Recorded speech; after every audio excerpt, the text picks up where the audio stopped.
আমচুৰ সভাপতি ৰেজাউল কৰিম চৰকাৰলৈ মোৰ কেইটামান প্ৰশ্ন বহুত গুৰুত্বপূৰ্ণ কথা মই সকলোকে অনুৰোধ জনাম আপোনালোকে শ্বেয়াৰ কৰিব যিমান পাৰে শ্বেয়াৰ কৰক যদিহে আপোনালোকে অসমখন বচাব বিচাৰে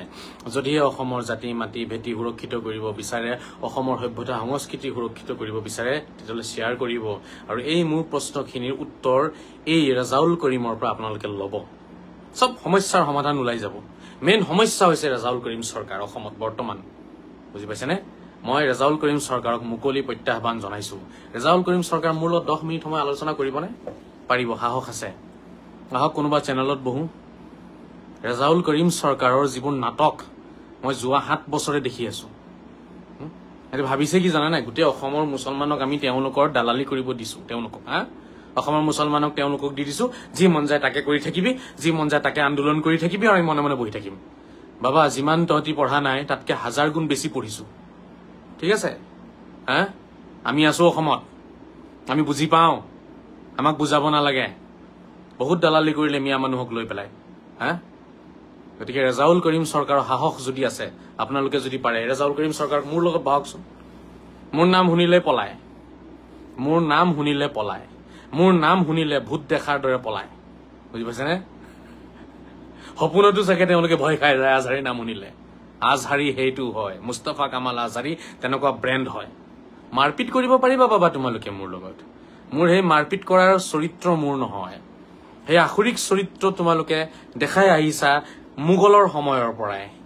মাৰপিট কৰাৰ চৰিত্ৰ যিটো এইটো একদম আৰু আগৰ পৰা মুগলৰ আগৰ পৰা হুছেইনক মাৰিছে মুছলমানে মাৰিলে হুছেইনক কোনো সনাতনীয়ে মাৰা নাই হুছেইনক কাৰবালাত মহৰমৰ 10 তাৰিখত য়েজিদ হুজুৰে মাৰিছে যেনেকে মাদানী হুজুৰ য়েজিদ হুজুৰ সব হুজুৰ আছিলে এই হুজুৰ বিলাকে মাৰিলে হুছেইনক কোনে মাৰিছিলে হুছেইনক নামাজ পঢ়া মানুহে মাৰিছিলে কোনে মাৰিছিলে হুছেইনক ৰোজা ৰাখা মানুহে মাৰিছিলে কোনে মাৰিছিলে হুছেইনক জুম্মাৰ নামাজ পঢ়া আজান দিয়া কুৰাণ পঢ়া মানুহে মাৰিছিলে গতিকে মুকু তোমালোকে মাৰিব তোমালোকে পাৰিবা কিন্তু মোৰ কথাৰ উত্তৰ মোৰ চকুত হৈ তোমালোকে দিব নোৱাৰা আস্ফালন কৰিব পাৰিবা বা চিঞৰ বাখৰ ৰেজাউল কৰিম চৰকাৰক মই সুধি আছো ৰেজাউল কৰিম চৰকাৰ অসমীয়া হয়নে অসমত জন্ম লৈ ডাটা ফাটা দেখালে অসমীয়া হৈ যাব কোনোবা অসমীয়া কাক কয় ৰেজাউল কৰিম চৰকাৰে জানেনে কিমান পঢ়া শুনা কৰিছে ৰেজাউল কৰিম চৰকাৰে BA পাছ কৰিছে MA পাছ কৰিছে কি পাছ কৰিছে কোনখন ইউনিভাৰ্চিটিত পঢ়িছে তেওঁলোকে ভাবিছে বাস আমি এখন ইনোভা গাড়ী এখন যেনে তেনে কৰবাৰ কিনি লৈ পেলাই দালালি কৰি তাৰ পিছত এতিয়া মানে অসমৰ মুছলমান সমাজক একদম এনেকুৱা এটা দিশত লৈ গৈ আছে লাহে লাহে ভৱিষ্যত আমাৰ শেষ হৈ গৈ আছে শেষ এই আজমলে শেষ কৰিলে এটা ৰেজাউল কৰিম লাগিছে ভালকে ৰেজাউল কৰিম চৰকাৰক সুধিছো অসমীয়া হয়নে অসমীয়া কাক কয় অসমীয়াৰ ডেফিনেশ্যন ৰেজাউল কৰিম চৰকাৰে দিব ভিডিঅ' বনাই অসমীয়া কাক কয় এজন অসমীয়াৰ ডেফিনেশ্যন কি অসমীয়া বুলিলে কাক বুজায় মাত্ৰ যাৰ ডাটা আছে যি জন্ম লৈছে ইয়াত ৭১ৰ আগত আহিছে আৰু ৭১ৰ পাছত অসমত জন্ম লৈছে অসমীয়াৰ ডেফিনেশ্যন কি ৰেজাউল কৰিম চৰকাৰক মোৰ প্ৰশ্ন মোৰ দ্বিতীয় প্ৰশ্ন ৰেজাউল কৰিম চৰকাৰক এই আমাৰ ভূপেন হাজৰিকা দেৱৰ জন্ম বাৰ্ষিকী শতসংখ্যক জন্ম বাৰ্ষিকী পাৰ হৈ গৈছে আমচুৰ কিবা এজেণ্ডা আছিলে নে ইয়াত কিবা কাৰ্যসূচী আছিলে নে আমচুৱে নিজকে কয় আমি বোলে আমি কি হয় আমি মানে সংখ্যালঘু পৰিষদ সংখ্যালঘু ছাত্ৰ পৰিষদ তো সংখ্যালঘু ছাত্ৰবিলাকক কোনফালে লৈ গৈ আছে তোমালোকে ৰেজাউল কৰিম চৰকাৰে উত্তৰ দিয়ক মোক এইটো কিয় পালন কৰা নাই কিয় পালন নকৰা কাৰণটো মোক লাগে আজি আমি লাজ পাওঁ আমি নিজকে নহয় মুছলমান ক'বলৈ লাজ লাগে আমাৰ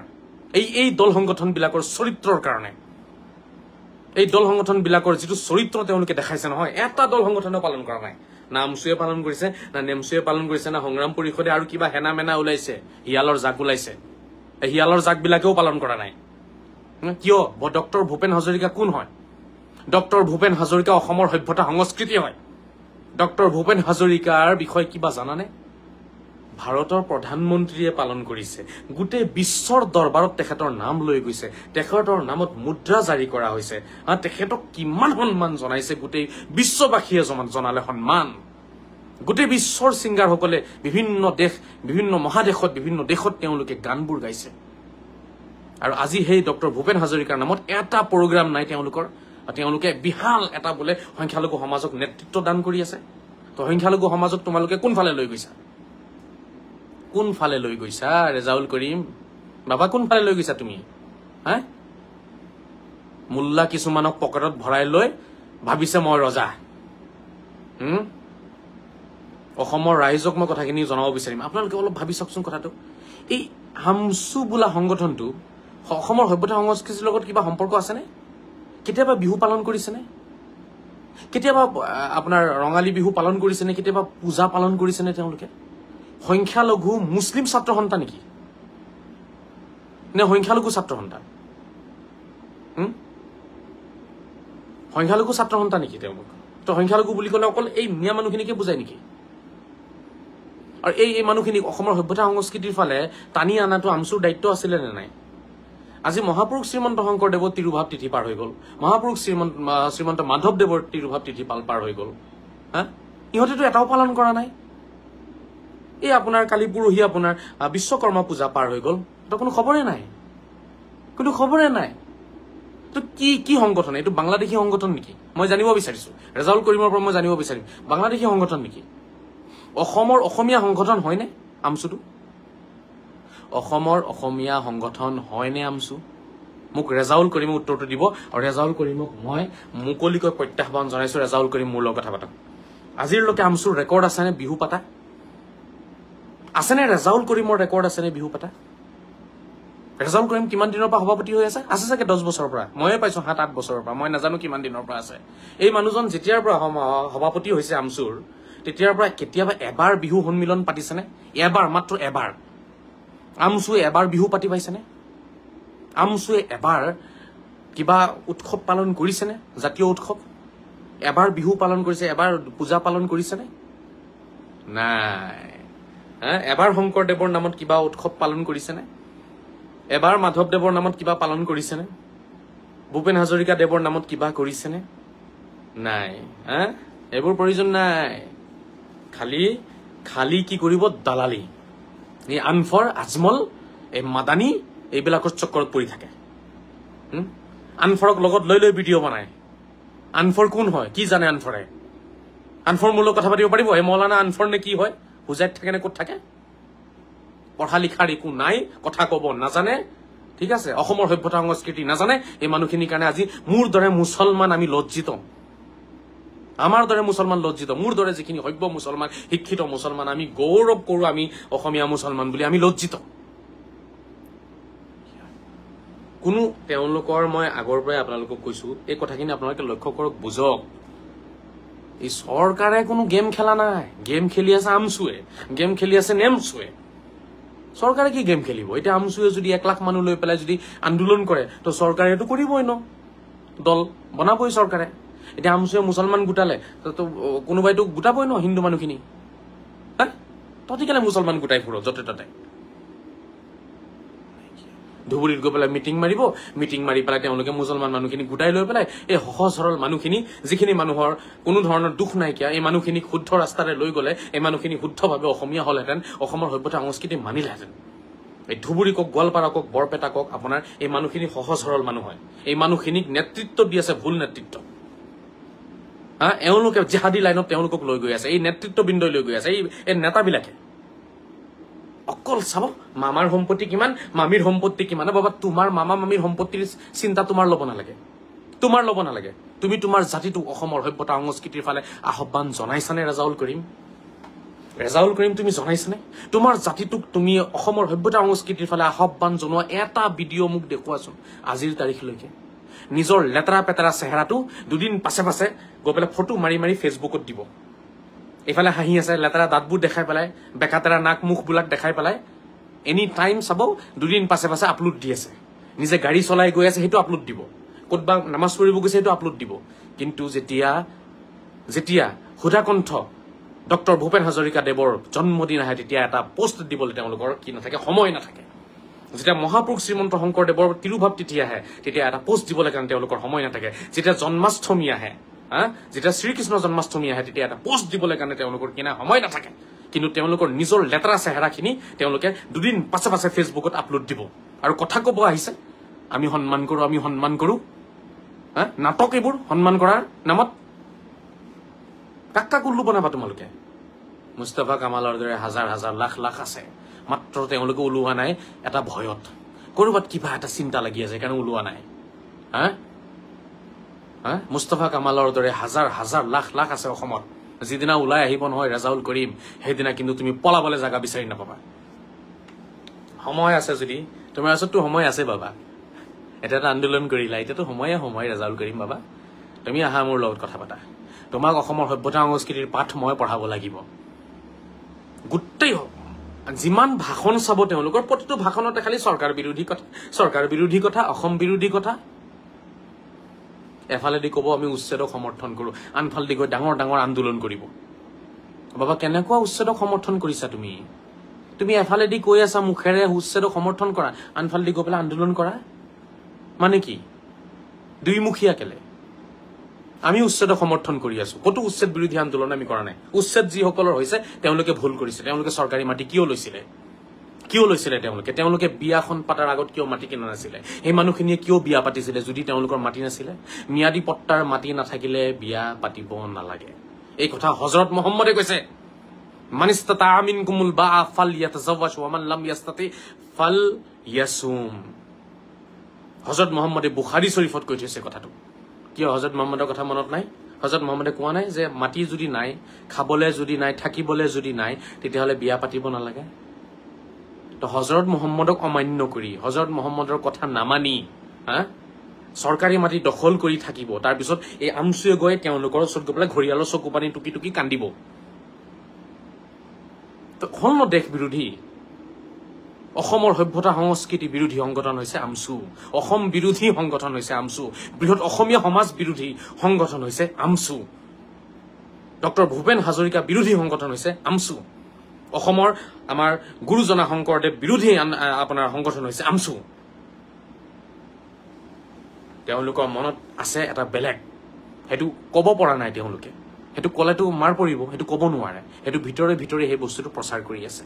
হেতু ভিতৰে ভিতৰে তেওঁলোকৰ এজেন্ডা মাদানী চিন্তাধাৰা অসমত বিয়পাই আছে তেওঁলোকে একাৰণে মাদানী সন্দৰ্ভত এটা মাত নাই মাতা তেওঁলোকে কাৰণ মাদানীক সাপোৰ্ট কৰে এই ৰেজাউল কৰিমে মাদানীক সাপোৰ্ট কৰে ৰেজাউল কৰিমে মাদানীক সাপোৰ্ট কৰে এই এওঁলোকে অসমত থাকি থাকি এই মাদানী এটা জিহাদী চিন্তাধাৰা লৈ পেলাই অসমত আহিছিলে এই মাদানীক সাপোৰ্ট কৰি আছে আমচুৱে নেমচুৱে আৰু সংখ্যালঘু সংগ্ৰাম পৰিষদে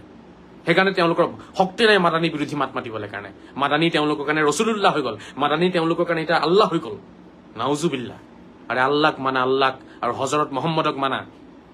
মাদানী হযৰত মুহাম্মদৰ দৰবাৰৰ এটা কুকুৰো নহয় মাদানী হযৰত মুহাম্মদৰ দৰবাৰৰ এটা কুকুৰো নহয় এটা কুকুৰৰ যিমান দাম আছে মাদানী সিমান দাম নাই হযৰত মুহাম্মদৰ দৰবাৰত হযৰত মুহাম্মদক নস্বাত কৰিছে মাদানীয়ে হযৰত মুহাম্মদৰ আদৰ্শ নস্বাত কৰিছে এই মাদানীৰ তেওঁলোকে এটা শব্দ ক'বলৈ তেওঁলোকৰ সাহস নাই নীৰৱতাই সমৰ্থনক বুজায় আপুনি নীৰৱ হৈ আছে তাৰ মানে আপুনি সমৰ্থন কৰি আছে আপুনি নিজৰ লেটাৰা চেহাৰাটো আপুনি আপলোড দিব পাৰে দুদিন পিছে পিছে আপুনি ক'ৰবাত গাড়ী চলাই গৈ আছে আপুনি আপলোড দিব পাৰে দুদিন পিছে পিছে কিন্তু আপুনি যেতিয়া কথা কোৱাৰ সময় আহে সেই সময়ত আপুনি নীৰৱ হৈ থাকে যেতিয়া মাদানীৰ সম্পৰ্কত আপোনাৰ যেতিয়া মন্তব্যৰ প্ৰয়োজন আছিল তেতিয়া আপুনি মনে মনে আছে মানে আপোনাৰ থোপৰা সেই লেটাৰা থোপৰাটো আপোনাৰ বেছি ইম্পৰ্টেণ্ট সেইটো ফেচবুকত আপলোড দিবলৈ টাইম আছে কিন্তু এই অসম বিৰোধী শক্তিবোৰৰ বিৰুদ্ধে মাত মাতিবলৈ আপোনাৰ ওচৰত টাইম নাই ৰেজাউল কৰিম চৰকাৰ আপোনাৰ চেহাৰাটো ফেচবুকত দিবলৈ কাৰণে ফটো মাৰি মাৰি আপোনাৰ ওচৰত টাইম আছে আপুনি গাড়ী চলাই গৈ আছে এইটো ফেচবুকত দিবলৈ টাইম আছে কিন্তু অসম বিৰোধী শক্তি অসমৰ সভ্যতা সংস্কৃতি বিৰোধী শক্তি অসমক নস্বাত কৰিব বিচাৰে অসমৰ সভ্যতা সংস্কৃতি নস্বাত কৰিব বিচাৰে সেই শক্তিবোৰৰ বিৰুদ্ধে মাত মাতিবলৈ টাইম নাই সাহস নাই নিজকে অসমীয়া বুলি কয় যেতিয়াৰ পৰা জন্ম হৈছে তেতিয়াৰ পৰা বিহু পাতি পোৱা নাই কিয়া নিজকে অসমীয়া বুলি কয় এটা আহ্বান নাই সভ্যতা সংস্কৃতিৰ প্ৰতি তেওঁলোকৰ গতিকে অসমৰ মই যিসকল সভ্যযোগ্য শিক্ষিত মুছলমান আছে বৃহৎ মই আমাৰ মিয়া সমাজক মই ক'ব বিচাৰিম মই নিজে মিয়া ল'ৰা হওঁ মই বাৰে বাৰে কৈছো ৰেজাউল কৰিম মিয়া ময়ো মিয়া কোন ভাল মিয়া দেখা যাব সন্মুখত আহক ৰেজাউল কৰিম চাও ৰেজাউল কৰিমৰ ভিতৰত কিমান আছে মিয়াগিৰি মোৰ ভিতৰত কিমান আছে মিয়াগিৰি মিয়া কাক কৈ বুজাই দিম ৰেজাউল কৰিমক মই কথা কব আহিছে একো নাই চৰিত্ৰ দেশৰ প্ৰতি নাই সন্মান দেশৰ প্ৰতি নাই শ্ৰদ্ধা ভাৱ দেশৰ সভ্যতা সংস্কৃতিৰ প্ৰতি নাই শ্ৰদ্ধা ভাৱ আৰে কৰ্ম কৰি দেখাব লাগিব কিমান দিন আপুনি ডায়লগ মাৰি ফুৰিব আমি সন্মান জনাও ইমান ডাঙৰ এটা দল লৈ পেলাই কাম কৰি আছে একদম মানুহ গোটাই দিব লাখ লাখ এই দলটোৰ মানে এনেকুৱা এটা তেওঁলোকৰ আমি দেখা নাই আজিলৈকে যেতিয়া সভ্যতা সংস্কৃতিৰ লগত জড়িত জাতীয় উৎসৱ আহে ন তেওঁলোকৰ টাইম নাথাকে তেওঁলোকৰ টাইম নাই তেতিয়া তেওঁলোকে চাব বেলেগ ধৰণৰ বেলেগ এটা ধান্দাত থাকে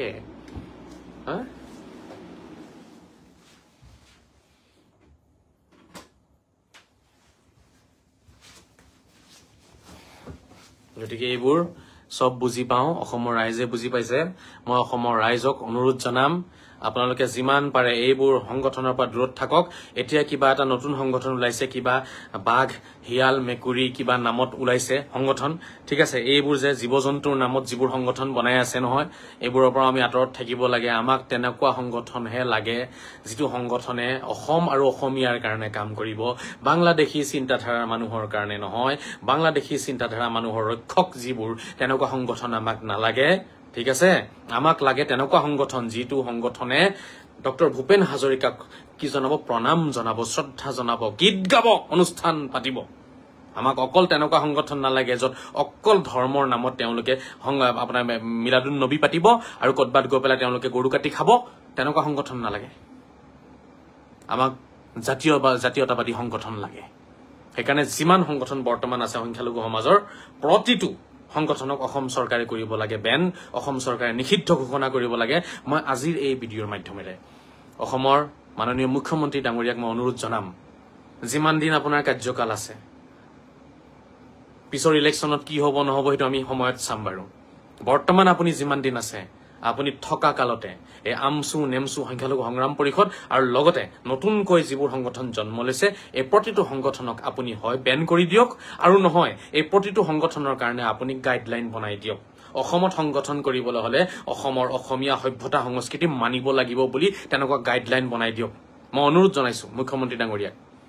অসমত সংগঠন কৰিবলৈ হলে অসমৰ সভ্যতা সংস্কৃতি মানিব লাগিব প্ৰতিটো জাতীয় উৎসৱ প্ৰতিটো অসমীয়া উৎসৱ প্ৰতিটো ধৰ্মীয় উৎসৱ পালন কৰিব লাগিব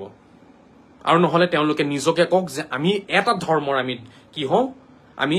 সংগঠন হওঁ যিকোনো এটা ধৰ্মক আমি পালন কৰিছো এটা ধৰ্মৰ মানুহৰ লগত আমাৰ সম্পৰ্ক আছে এই কথা স্পষ্টীকৰণ দিয়ক ঠিক আছে আৰু যদি তেওঁলোকে একদম বৃহৎ সংখ্যালঘুক লৈ পেলাই তেওঁলোকে আলোচনা কৰিব বিচাৰে তেতিয়াহলে তেওঁলোকে কিন্তু কি কৰিব লাগিব প্ৰতিটো অসমীয়া জাতিৰ লগত জড়িত থকা প্ৰতিটো উৎসৱ তেওঁলোকে পালন কৰিব লাগিব বিহু পালন কৰিব লাগিব পূজা পালন কৰিব লাগিব শংকৰদেৱৰ তিথি পালন কৰিব লাগিব মাধৱদেৱৰ তিথি পালন কৰিব লাগিব বিশ্বকৰ্মা পালন কৰিব লাগিব দুৰ্গা পূজা পালন কৰিব লাগিব ঈদ মিলাদুন নবী পালন কৰিব লাগিব ফাতেহা দুৱাজদহম ফাতেহা ইয়াজদহম মুহৰমৰ 10 তাৰিখ সব পালন কৰিব লাগিব এনেকুৱা কিবা এটা গাইডলাইন অসমৰ মুখ্যমন্ত্ৰী ডাঙৰীয়াক মই অনুৰোধ জনাম আপুনি বনাই থৈ যাওক নহলে আপুনি নথকা অৱস্থাত এই সংগঠন বিলাকে পিছত কি কৰিব এই বৃহৎ অসমীয়া সমাজখন তহস নহস কৰি পেলাব একদম শেষ কৰি পেলাব চুৰমাৰ কৰি পেলাব এওঁলোক হৈছে আপোনাৰ বুজি পাইছেনে একদম সেই আগৰ যুগৰ দেখিছে নহয় মাৰেগা পিটেগা মৰ যায়গা সব কুছ কৰেগা ভয়ো নকৰে মৰিবলৈ কাৰণে মাৰিবলৈও ভয় নকৰে গতিকে মই মুখ্যমন্ত্ৰী ডাঙৰীয়াক অনুৰোধ জনাম বৰ্তমানৰ সংগঠনখিনিৰ কাৰণে আপুনি এটা গাইডলাইন বনাব লাগিব সেই গাইডলাইনটোত এই কথাখিনি উল্লেখ থাকিব লাগিব তেওঁলোকে জয় শ্ৰী ৰামো ক'ব লাগিব তেওঁলোকে আল্লাহু আকবাৰো ক'ব লাগিব যদি অসমত সংগঠন চলাব আছে আৰু যদি অকল এটা নাৰা এটা স্লোগান লৈ ঘূৰে তেতিয়াহ'লে তেওঁলোকক সংগঠন কৰিব দিব নালাগে অসমত কাৰণ সেই মানুহখিনিয়ে হৈছে আমাৰ বৃহৎ আমাৰ সমাজখনৰ কাৰণে এক আপোনাৰ বিপদৰ কাৰণ এক ধ্বংসৰ কাৰণ হয় এই মানুহখিনি যিখিনি এটা স্লোগান মাৰে মাত্ৰ যিখিনি হয় ক'ব জয় শ্ৰীৰাম নহয় ক'ব আল্লাহু আকবাৰ দুটা একেলগে নকয় সেই মানুহখিনিক অসমত কোনো ধৰণৰ তেওঁলোকৰ সংগঠন চলিব নালাগে মন পবিত্ৰ কৰি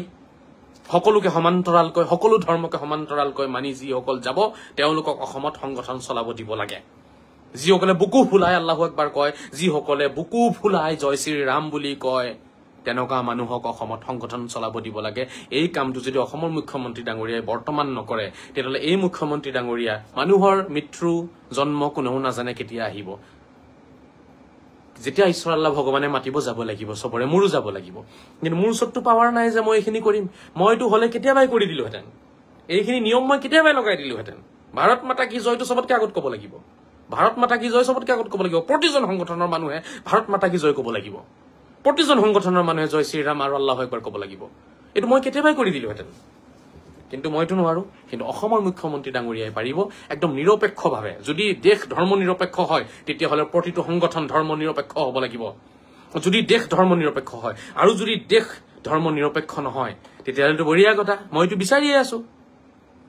আমাৰতো 50খন মান দেশ আছে এইখনক বনাই দিয়ক হিন্দু ৰাষ্ট্ৰ তেতিয়া ইহঁতে আৰু চিধা হৈ যাব ইহঁতে আৰু চিধা হ'ব তেতিয়া ইহঁতৰ নাকত তেতিয়া আপোনাৰ লোহা লগাই টানিব পৰা যাব মইতো বিচাৰি আছো ধৰ্মৰ নামত দেশ ভাগ হৈ গ'ল ধৰ্মৰ নামত ৰাজনীতি কিয় নহ'ব হ'ব কাৰণ ধৰ্মৰ নামত 1947ত যেতিয়া দেশখন দুটা টুকুৰা হৈ যায় আজি ভাৰতৰ পৰা পাকিস্তান ওলাই গৈছে ভাৰতৰ পৰা বাংলাদেশ ওলাই গৈছে ধৰ্মৰ নামত তেতিয়াহ'লে ধৰ্মৰ ৰাজনীতিটো হ'বই ন এইখন ধৰ্ম নিৰপেক্ষ দেশ কেলে হ'ল মইতো বুজি নাপালো এইটো মই বুজি নাপালো আপোনালোকে মোক বুজাই দিব যিসকল বহুত শিক্ষা দীক্ষা আছে গণ্যমান্য অধ্যয়নশীল ব্যক্তি আছে আপোনালোকে হিষ্ট্ৰী পঢ়িছে বহুত জানে আপোনালোকে এই বিষয়ে মইতো কুৰাণ এডুকেশ্যনৰ লগত মোৰ সম্পৰ্ক মই সেই বিজ্ঞ সেই সাহিত্যিকসকলক বুদ্ধিজীৱীসকলক মই সুধিব বিচাৰিম যিসকলে ভাৰতৰ হিষ্ট্ৰীৰ ওপৰত তেওঁলোকৰ গভীৰ অধ্যয়ন আছে মই তেওঁলোকক সুধিব বিচাৰিম এই দেশক ধৰ্ম নিৰপেক্ষ কোনে বনালে যদি ধৰ্ম নিৰপেক্ষ বনাবলৈ আছিলে তেতিয়া দেশখন কিয় দুটা ভাগ হ'ল পাকিস্তান কেলে হ'ল তেতিয়াহ'লে আৰু যদি পাকিস্তানে হ'ল তেতিয়াহ'লে দেশখন ধৰ্ম নিৰপেক্ষ কেলে হ'ল এইটো মই বুজি নাপালো এইটো কোনে কৰিলে কামটো এইটো কি ধৰণৰ কথা দেশ এখন আগতে ধৰ্মৰ নামত ভাগ কৰি ল'ব ভাগ কৰি এটা ভাগ আপোনাৰ হৈ যাব ধৰ্মীয় দেশ আন এটা ভাগ ধৰ্ম নিৰপেক্ষ হৈ যাব এইটো কি লজিক আছে ইয়াত আচৰিত কথা হয় নে নহয় কওক আচৰিত কথা হয় নে নহয় মোক কওক দুই টুকুৰা হৈছে এটা টুকুৰা সম্পূৰ্ণ ধৰ্মীয় হৈছে আন এটা টুকুৰা ধৰ্ম নিৰপেক্ষ আৰে যেতিয়া দুই টুকুৰা কৰিলে এটা ভাগ যদি ধৰ্মীয় লাইনত গুচি গৈছে আন এটা ভাগ কিয় নিৰপেক্ষ হৈ গ'ল এইটো মই বুজি নাপালো ইয়াত কি এনেকুৱা লজিক লুকাই আছে মই ধৰিব পৰা নাই কোনে কামটো কৰিলে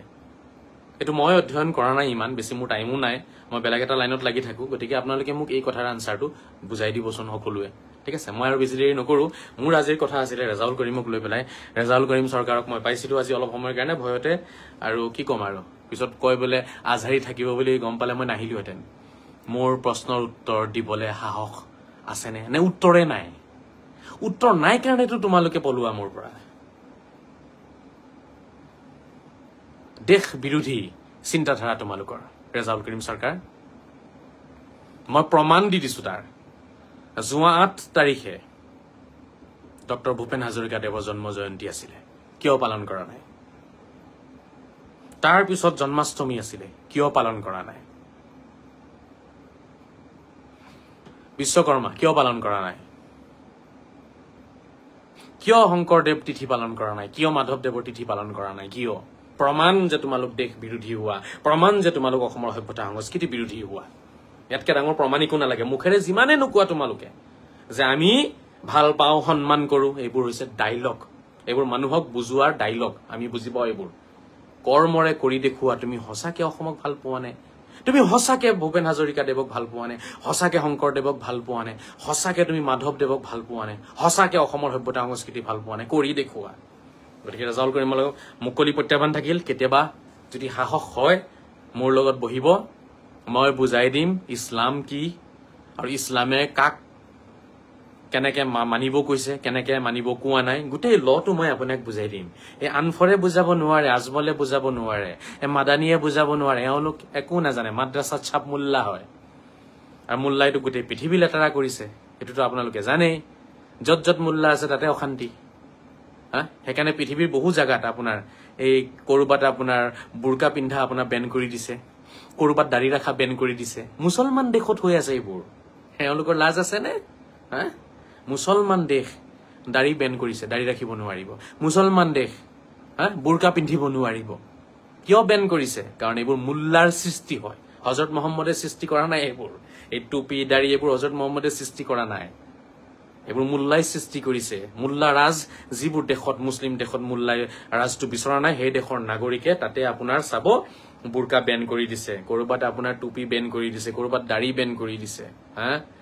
কৰবাত তবলিগ বেন কৰি দিছে অলপ ভাবক অলপ বুজক হজৰত মহম্মদ তেনেকুৱা নাছিলে হজৰত মহম্মদ নিজে ধৰ্ম নিৰপেক্ষ এগৰাকী ব্যক্তি আছিলে তেওঁ এটা ল লৈ আহিছিলে সেইটো ল যাৰ মন গৈছে ফলো কৰিব যাৰ মন যোৱা নাই ফলো নকৰে তেওঁ এটা ল হে লৈ আহিছিলে লাইফ ৱে অফ লাইফ এটা লৈ আহিছিলে সবৰে নিজৰ নিজৰ এটা ষ্টাইল থাকে হয় নহয় তো হজৰত মহম্মদে নিজৰ এটা ষ্টাইল এটা ল আপোনাৰ ৱে অফ লাইফ লৈ আহিছিলে আপোনাৰ পছন্দ হলে পালন কৰক পছন্দ নহলে পালন নকৰিব বাট সেইটো পালন নকৰিলে আপুনি নৰকলে যাব সেইটো পালন নকৰিলে আপুনি মানুহ নহব সেই আপোনাৰ নিয়মখিনি পালন নকৰিলে আপুনি স্বৰ্গলে নাযায় সেইবোৰ কি কথা আকৌ এইবোৰ জিহাদী কথা এইবোৰ ক'ত হজৰত মহম্মদেতো এইবোৰ কোৱা নাই হজৰত মহম্মদে এইটো কথা ক'তো কোৱা নাই হজৰত মহম্মদে ক'ত কৈছে যে মোক নামানিলে তোমালোকে নৰকত যাবা এটা দেখাব পাৰিব কোনোবাই ৰেজাউল কৰিমেতো নোৱাৰে বাৰু ৰেজাউল কৰিমৰ পিছফালে লুকাই থকা আনফৰ আজমল আৰু মাদানী পাৰিব দেখাবলৈ কৰবাত যে হজৰত মহম্মদে কৈছে মোক নামানিলে নৰকত যাবা ক'ত কৈছে হজৰত মহম্মদে ক'তো কোৱা নাই ৰেজাউল কৰিম তোমালোকে এটা হাদিস দেখাব পাৰিবা যে ডক্টৰ ভূপেন হাজৰিকা দেৱৰ জন্মদিন পালন কৰিলে নৰকত যাবা ৰেজাউল কৰিম চৰকাৰৰ এইটো হৈছে আপোনাৰ চিন্তাধাৰা এইটো কোনো সৰু কথা নহয় বন্ধুসকল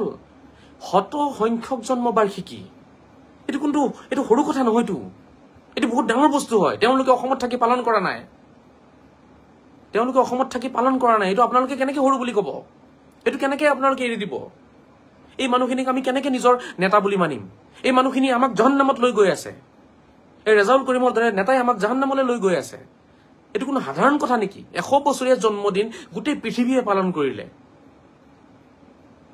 প্ৰধানমন্ত্ৰী অসমত পদাৰ্পণ কিন্তু এই নেতাই কিছুমান ঘূৰি ফুৰে গলিয়ে গলিয়ে ইহঁতৰ খবৰ নাই পালন কৰা ভাই তহঁতি যদি এটা সমাজক নেতৃত্ব দিছ এখন সমাজ তহঁতৰ লগত চলি আছে সেই সমাজখনক তহঁতি কি ৰাস্তা দেখুৱালি কি পথ দেখুৱালি কি শিকালি মই সুধিম ৰেজাউল কৰিম চৰকাৰক কি শিকালা তুমি ভাই তুমি তোমাৰ পিছফালে থিয় হৈ থকা মানুহখিনি কি শিকালা এই শত সংখ্যক জন্মবাৰ্ষিকী আৰু আহিবনে ৰেজাউল কৰিম এইটো সৰু কথা নহয় এইটো বহুত ডাঙৰ কথা ডাঙৰ ইছ্যু হ'ব এইটো লৈ পেলাই আলোচনা হ'ব এতিয়া এইটো মই এতিয়া সৰুকৈ নাৰাখো নহয় কি ভাবিছে তেওঁলোকে কেইটামান দালাল লগত লৈ ল'ব য'তে ত'তে আন্দোলন কৰিব য'তে ত'তে মানুহ গোটাই ল'ব আৰু গোটেই মুছলমান সমাজ লজ্জিত তেওঁলোকৰ এই চৰিত্ৰবিলাকৰ কাৰণে গোটেই আপাৰ আছাম লজ্জিত তেওঁলোকৰ চৰিত্ৰৰ কাৰণে লৱাৰত তেওঁলোকৰ ভণ্ডামীবিলাক কৰি ফুৰে এই ধুবুৰীত গৈ মিটিং দিছে দিয়া না লখিমপুৰত মিটিং দিয়া মানুহ জমা কৰা ইমানখিনি চাও ধুবুৰীততো তুমি পাৰিবাই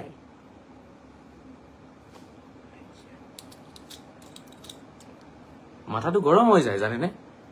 তেওঁলোকে ভাবিছে অসমত আৰু কোনো শিক্ষিত মানুহ নাই নেকি আমাৰ মুছলমান সমাজত মিয়া মানুহবিলাকৰ মাজত কোনো শিক্ষিত মানুহ নাই গতিকে গোটেইবোৰতো উল্লু হয় গতিকে ইহঁতক আমি টুপি পিন্ধাই চলিম আমি নবা চলাম আমি গাড়ীত তেল ভৰাই চলাম সেইটো ভাবিছা তোমালোকে ৰেজাউল কৰিম তোমাৰ নাটক নচলিব আৰু তোমাৰ নাটক তুমি এতিয়া সংবাদ মাধ্যমত মোৰ লগত বহিব লাগিব নহলে চাই থাকা মই তোমাৰ কি অৱস্থা কৰিছো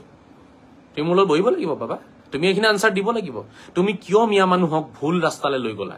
কিয় মিয়া মানুহক তুমি জিহাদৰ ৰাস্তালৈ লৈ গৈছা কিয় মিয়া মানুহক তুমি অসম বিৰোধী বনালা কিয় মিয়া মানুহক তুমি অসমৰ সভ্যতা সংস্কৃতি বিৰোধী বনালা তোমাৰ কাৰ্যকালত কিয় তুমি বিহু পাতা নাই তোমাৰ কাৰ্যকালত কিয় তুমি ৰঙালী বিহু পাতা নাই কিয় তুমি দুৰ্গা পূজা পাতা নাই কিয় বিশ্বকৰ্মা পাতা নাই কিয় শংকৰদেৱ তিথি পালন কৰা নাই কিয় মাধৱদেৱ তিথি পালন কৰা নাই কিয় ডক্টৰ ভূপেন হাজৰিকা দেৱৰ জন্মদিন পালন কৰা নাই তোমাৰ কাৰ্যকালত এই উত্তৰ ৰেজাউল কৰিম তুমি দিব লাগিব মুস্তাফা কামাল আজাৰীক আজি নহয় কালি নহয় মৃত্যুৰ আগ পৰ্যন্ত তুমি পলাই ফুৰিলেও তুমি বাছি নোযোৱা তুমি উত্তৰ দিব লাগিব ৰেজাউল কৰিম তোমাৰ কাৰ্যকালত কিয় আজিৰলৈকে হোৱা নাই ডাটা দিয়া তুমি তোমাৰ কাৰ্যকালত হৈছে বুলি মোক বেলেগ ডাটা নিদিবা তোমাৰ কাৰ্যকালত তোমাৰ ফেচবুক পেজৰ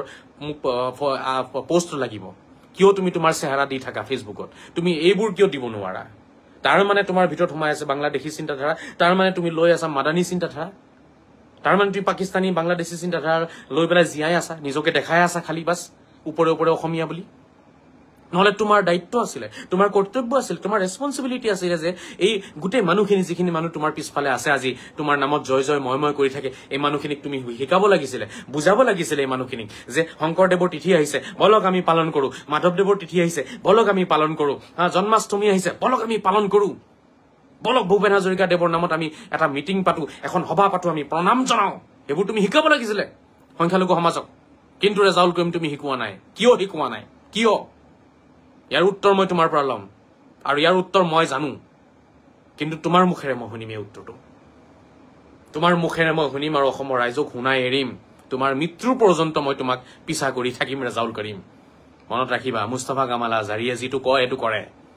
তুমি এইটো উত্তৰ দিব লাগিব মই তোমাক বহুত দিনৰ পৰা চাই আছিলো মই তোমাক বহু কথা ফোন কৰি কৰি বুজাইছিলো ৰেজাউল কৰিম এনেকে কৰা ৰেজাউল কৰিম তেনেকে কৰা ৰেজাউল কৰিম এনেকে কৰিবা তেনেকে কৰিবা মই বহুত বুজাইছো ঘণ্টা ঘণ্টা তোমাক মই ফোনত বুজাইছো কিন্তু নাই কোনো কথাৰ মূৰত নুহুমালে ৰেজাউল কৰিমে মোক নিজে কৈছে মোৰ ফেন ফলোইং কমি যাব মোৰ মানুহখিনি কমি যাব মোক কৈছে ডাইৰেক্ট সেইবোৰ ৰেকৰ্ডিং বিচাৰিলে ওলাই যাব হা মানুহে বেয়া পাব সেইটো কাৰণে তুমি অসমৰ সভ্যতা সংস্কৃতিৰ আহ্বান নিদিয়া মানুহে যিটো ভাল পায় সেইটো তেওঁলোকে কৰে বুজি পাইছে না এই ধুবুৰী আৰু বৰপেটা সৰুপেটা আপোনাৰ এই আপোনাৰ কি কয় গোৱালপাৰা সাইডৰ মানুহখিনিয়ে যিটো ভাল পায় সেইটো ৰেজাউল কৰিমে কৰে বুজি পাইছে নে মানুহখিনিৰ মন ৰাখিবলৈ কাৰণে ৰেজাউল কৰিমে কামবোৰ কৰি আছে দেশৰ কাৰণে ৰেজাউল কৰিমে কাম কৰা নাই দেশৰ সভ্যতা সংস্কৃতিৰ কাৰণে ৰেজাউল কৰিমে কাম কৰা নাই অসমৰ সভ্যতা সংস্কৃতিৰ কাৰণে ৰেজাউল কৰিমে কাম কৰা নাই এটা কাম দেখাব নোৱাৰে আপোনালোকে বৃহৎ অসমীয়া সমাজৰ কাৰণে ৰেজাউল কৰিমে একো কাম কৰা নাই কাম কৰিছে অকল ধুবুৰী আপোনাৰ গোৱালপাৰা আৰু আপোনাৰ এই বৰপেটা সৰুপেটা নলবাৰী মানুহৰ কাৰণে আমি বুজি নাপাওঁ আমাক তুমি উল্লু পাইছা হা যিকোনো ইস্যুতে খালি মুখ্যমন্ত্ৰীৰ ভুল তেওঁ মাটি হেৰি কৰিছে তেওঁ জব্দ কৰিছে তেওঁ হিটলাৰী শাসন আনিছে তো আনিবই ন হিটলাৰী শাসন তোমালোকৰ কাৰণে তোমালোকে দেশত থাকি দেশৰ সভ্যতা সংস্কৃতিৰ কাৰণে তোমালোকে কাম নকৰা হা তো তোমালোকৰ কাৰণে হিটলাৰী শাসনটো আনিবই লাগিব অসমত চলিব লাগিব হিটলাৰী শাসন মই মুখ্যমন্ত্ৰী ডাঙৰীয়াক অনুৰোধ জনাম যিমান দিন আপুনি আছে হিটলাৰী শাসন চলাওক আমি আছো সভ্য মুছলমান আপোনাৰ লগত আছে যোগ্য মুছলমান আপোনাৰ লগত আছে নিৰপেক্ষ মুছলমান আপোনাৰ লগত আছে দেশ নিৰপেক্ষ যদি তেতিয়াহ'লে মানুহো নিৰপেক্ষ হ'ব লাগিব অকল দেশ ধৰ্ম নিৰপেক্ষ বুলি ক'লে নহ'ব হয় ধৰ্মীয় বনাই দিয়ক নহ'লে ধৰ্ম নিৰপেক্ষ বনাওক দুটাৰ ভিতৰত এটা কৰক যিটো কৰক ভালকে কৰক যদি সঁচাকে দেশ ধৰ্ম নিৰপেক্ষ হওক প্ৰতিটো উৎসৱ পালন কৰক প্ৰতিটো ধৰ্মক সন্মান জনাওক প্ৰতিটো ধৰ্মক বিশ্বাস কৰক প্ৰতিটো ধৰ্মীয় আপোনাৰ উপাসনা স্থলীত গৈ পেলাই সেৱা জনাওক যদি সঁচাকে ধৰ্ম নিৰপেক্ষ হয় আৰু যদি ধৰ্মীয় হয় তেতিয়া মোৰ ক'বলৈ একো নাই ঠিক আছে এইবোৰ বহুত কথা ক'লে মানুহৰ গাত লাগি যাব হা নিৰপেক্ষ মুছলমান মই হওঁ ধৰ্ম নিৰপেক্ষ ভাৰতীয় নাগৰিক মই হওঁ বুকু ফুলাই মই কওঁ হা মই এই জন্মাষ্টমীৰ এই শুভ মুহূৰ্তত মই ভগৱান শ্ৰীকৃষ্ণৰ জন্মৰ এটা আপোনাৰ নাম গাইছিলো মই গোটেই অসমৰ সনাতনীসকলে ভাল পালে তাতেতো কোনো মুছলমানৰ কমেণ্ট নাই কিয় তোমালোকে বেয়া পাইছা সেইকাৰণে কমেণ্ট নাই তোমালোকৰ হয় নহয় মই কোৰাণ পঢ়িলে মই ভাল হৈ যাম মই নাম গালে মই বেয়া হৈ যাম হয় নহয় মই অকল কোৰাণ পঢ়িব লাগিব তেনেকুৱা টাইপৰ মানুহ হলেহে মোক তেওঁলোকে ভাল পাব আৰু মই তেনেকুৱা টাইপৰ মানুহ নহওঁ ন মই তেনেকুৱা টাইপৰ মানুহ নহওঁ যে অকল কোৰাণখন পঢ়িম মই তেনেকুৱা মুছলমানে নহওঁ মই গীতা পঢ়া মুছলমান হওঁ মই বাইবেল পঢ়া মুছলমান হওঁ মই শ্ৰীকৃষ্ণক সেৱা জনোৱা মুছলমান হওঁ মই শ্ৰীৰামৰ গোলাম মই শ্ৰীৰামৰ কুকুৰ বুলি কোৱা নিজকে গৌৰৱ অনুভৱ কৰা মুছলমান হওঁ মই হজৰত মহম্মদৰ অনুসৰণকাৰী এটা গোলাম হওঁ মই তেনেকুৱা মুছলমান হওঁ মই কোৰাণো পঢ়ো মই নামো গাওঁ মই গীতো গাওঁ মই গজলো গাওঁ মই ধৰ্মীয় গীতো গাওঁ মই ধৰ্মৰ লগত সম্পৰ্ক নথকা চিনেমাৰ গীতো গাওঁ চলচ্চিত্ৰৰ গীতো মই গাওঁ মই তেনেকুৱা মুছলমান হওঁ মই অকল পাঞ্জাবী পিন্ধা টুপি ৰাখা মুছলমান নহওঁ মই টুপি খুলি ঘূৰা মুছলমানো হওঁ মই টুপি পিন্ধা মুছলমানো হওঁ মই পাঞ্জাবী পিন্ধা মুছলমানো হওঁ মই লং পেণ্ট চাৰ্ট পিন্ধা মুছলমানো হওঁ মই লুঙি পিন্ধা মুছলমানো হওঁ মই ধুতি পিন্ধা মুছলমানো হওঁ মই অকল লুঙি পিন্ধা মুছলমান নহওঁতো ৰেজাউল কৰিম মই অকল লুঙি পিন্ধা মুছলমান নহওঁ মই ভাৰতীয় সভ্যতা সংস্কৃতি অসমৰ সভ্যতা সংস্কৃতিৰ লগত জড়িত এই ধুতিখন পিন্ধা মই গৌৰৱ কৰা মুছলমান হওঁ মই ধুতি পিন্ধা মুছলমান হওঁ ঠিক আছে মই তোমালোকৰ দৰে মুছলমান নহওঁ সেইকাৰণে মোক তোমালোকে বেয়া পোৱা মোৰ অলপো একো আহে নাযায় ঠিক আছে 8 বছৰে মই যুদ্ধ চলাই আছো আৰু চলাই থাকিম মোৰ কষ্ট হৈছে জানো 8 বছৰে মই সব হেক কৰিলো মোৰ টকা পইচা ঠিক আছে মই হেক কৰিলো তথাপিও মই ভয় কৰা নাই কৰবাত হয়তো মোৰ অলপ কষ্ট হ'ব চলিবলৈ কাৰণে কিন্তু এইখন যুদ্ধ মই জীয়াই থকালৈকে থাকিব এই যুদ্ধ চলিব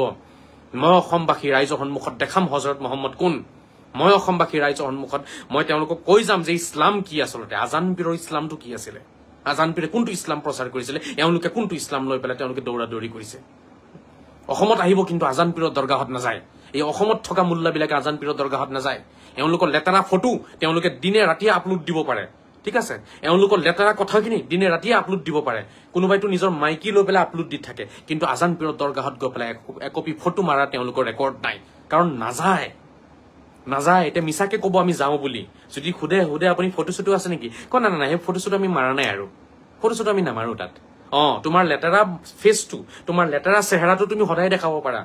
ফেচবুকত কিন্তু তুমি তেনেকুৱা দৰগাহত গৈ পেলাই ফটো একপি মাৰি দেখাব নোৱাৰা কাক তুমি উল্লু বনাই আছা কাক মিছা কথা কিয় কোৱা তোমালোকে দাড়ি মুখত ৰাখি এই টুপি পিন্ধি তোমালোকে মিছা কথা কিয় কোৱা মই অসমৰ মোল্লাবিলাকক কৈ আছো এই কথাটো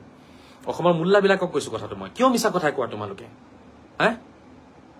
নোযোৱা তোমালোকে আজান পীৰৰ দৰগাহত আজান পীৰৰ ইছলাম নাই তোমালোকৰ ওচৰত খালি নিজকে বচাবলৈ কাৰণে কব শংকৰ আজান শংকৰৰ আদৰ্শও নাই আজানৰ আদৰ্শও নাই এইটো শংকৰ আজানৰ দেশ হৈ থকা নাই বৰ্তমান বাংলাদেশী মন মগজুৰ মানুহবিলাকৰ দেশ হৈ গৈছিল এইটো শংকৰ আজানৰ দেশ হৈ থকা নাইতো না শংকৰৰ প্ৰতি আমাৰ শ্ৰদ্ধা আছে না আজানৰ প্ৰতি শ্ৰদ্ধা আছে আমাৰ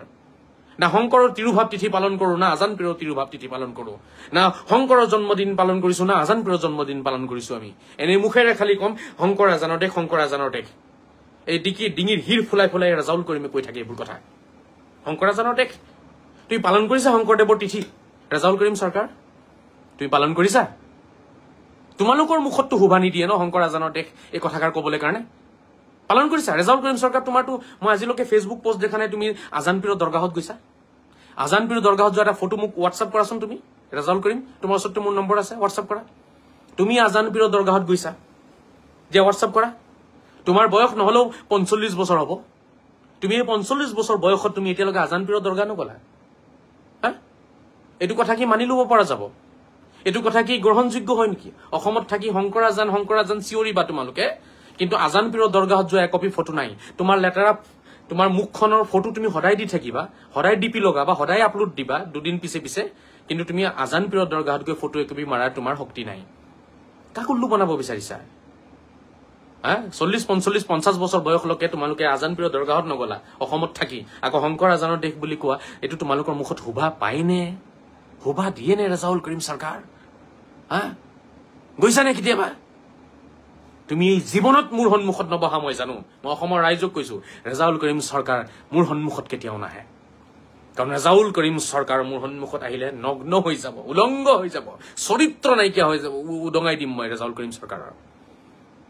সেইকাৰণে ৰাজাউল কৰিম চৰকাৰক আপোনালোকে আনিব নোৱাৰে তেওঁলোকে পাৰিলে তলে গুণ্ডা লগাই মোক মাৰিব চেষ্টা কৰিব এই লাইভবোৰ আপোনালোকে ডাউনলোড কৰিব যিসকলে চাই আছে সনাতনী বন্ধুসকলে মোক সহায় কৰিব লাগিব মই অসমত আজান পীৰৰ যিটো আদৰ্শ সেইটো প্ৰচাৰ কৰিব বিচাৰো ঠিক আছে আজান পীৰ কোন আছিলে আৰু আজান শংকৰৰ যিটো আদৰ্শ সেইটো ক'ত গৈ পেলাই এক হৈছে ঠিক আছে সিমিলাৰিটি ক'ত আছে ঠিক আছে এক কেনেকে হয় আজান শংকৰৰ আদৰ্শ কেনেকে এক হৈছে আজান পীৰৰ কথা আৰু মহাপুৰুষ শ্ৰীমন্ত শংকৰদেৱে কি কথাখিনি কৈ গৈছে তেখেতৰ বহুত আগতে জন্ম লৈছে গুৰুজনা শংকৰদেৱ আৰু আজান পীৰৰ জন্মৰ মাজত 50 বছৰৰো অধিক আপোনাৰ এটা সময় আছে ঠিক আছে আজান শংকৰ মৰমতেহে আমি কওঁ আচলতে আজান আৰু শংকৰ মাধৱ বুলিহে কয় সকলোৱে আজান শংকৰ মৰমতে কয় বহুত আপোনাৰ সময়ৰ পাৰ্থক্য আছে দুইগৰাকী মহাপুৰুষৰ মাজত কিন্তু কৰবাত সিমিলাৰিটি আছে সেইখিনি মই বুজাব বিচাৰো আৰু যিখিনি মানুহে আজি আজান বুলি কয় নিজৰ ধৰ্মৰ গুৰু হয় ঠিক আছে তাতেই নাযায় সেৱা জনাবলৈ কাৰণে আপোনালোকৰ মুখত শংকৰ আজানৰ দেশ সেইটো শোভা নাপায় এই কথা মই কলে শোভা দিয়ে কাৰণ মই আজান পীৰক যিমানখিনি শ্ৰদ্ধা জনাও মই সিমানেই শ্ৰদ্ধা গুৰুজনা শংকৰদেৱক জনাও আজান পীৰক মই যিমান বিশ্বাস কৰো সিমানেই বিশ্বাস মই শংকৰদেৱক কৰো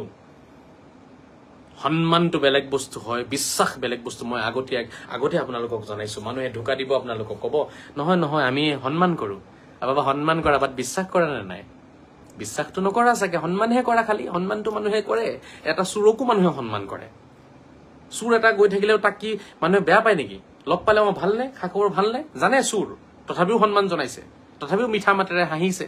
চাহ একাপ খাবানে আহা কি খবৰ ভালনে তোমাৰ ঘৰত এইটো সন্মান বুলি কয় এটোকে মৰম বুলি কয় মানুহেতো চুৰকো মৰম কৰে মানুহেতো ডকাইতকো মৰম কৰে ঠিক আছে সন্মান নালাগে আমাক লাগে বিশ্বাস শংকৰদেৱক বিশ্বাস কৰা নে ৰাজাউল কৰিম তুমি যদি বিশ্বাস কৰিলাহেঁতেন তেতিয়াহ'লে শংকৰদেৱ তিথি পালন কৰিলাহেঁতেন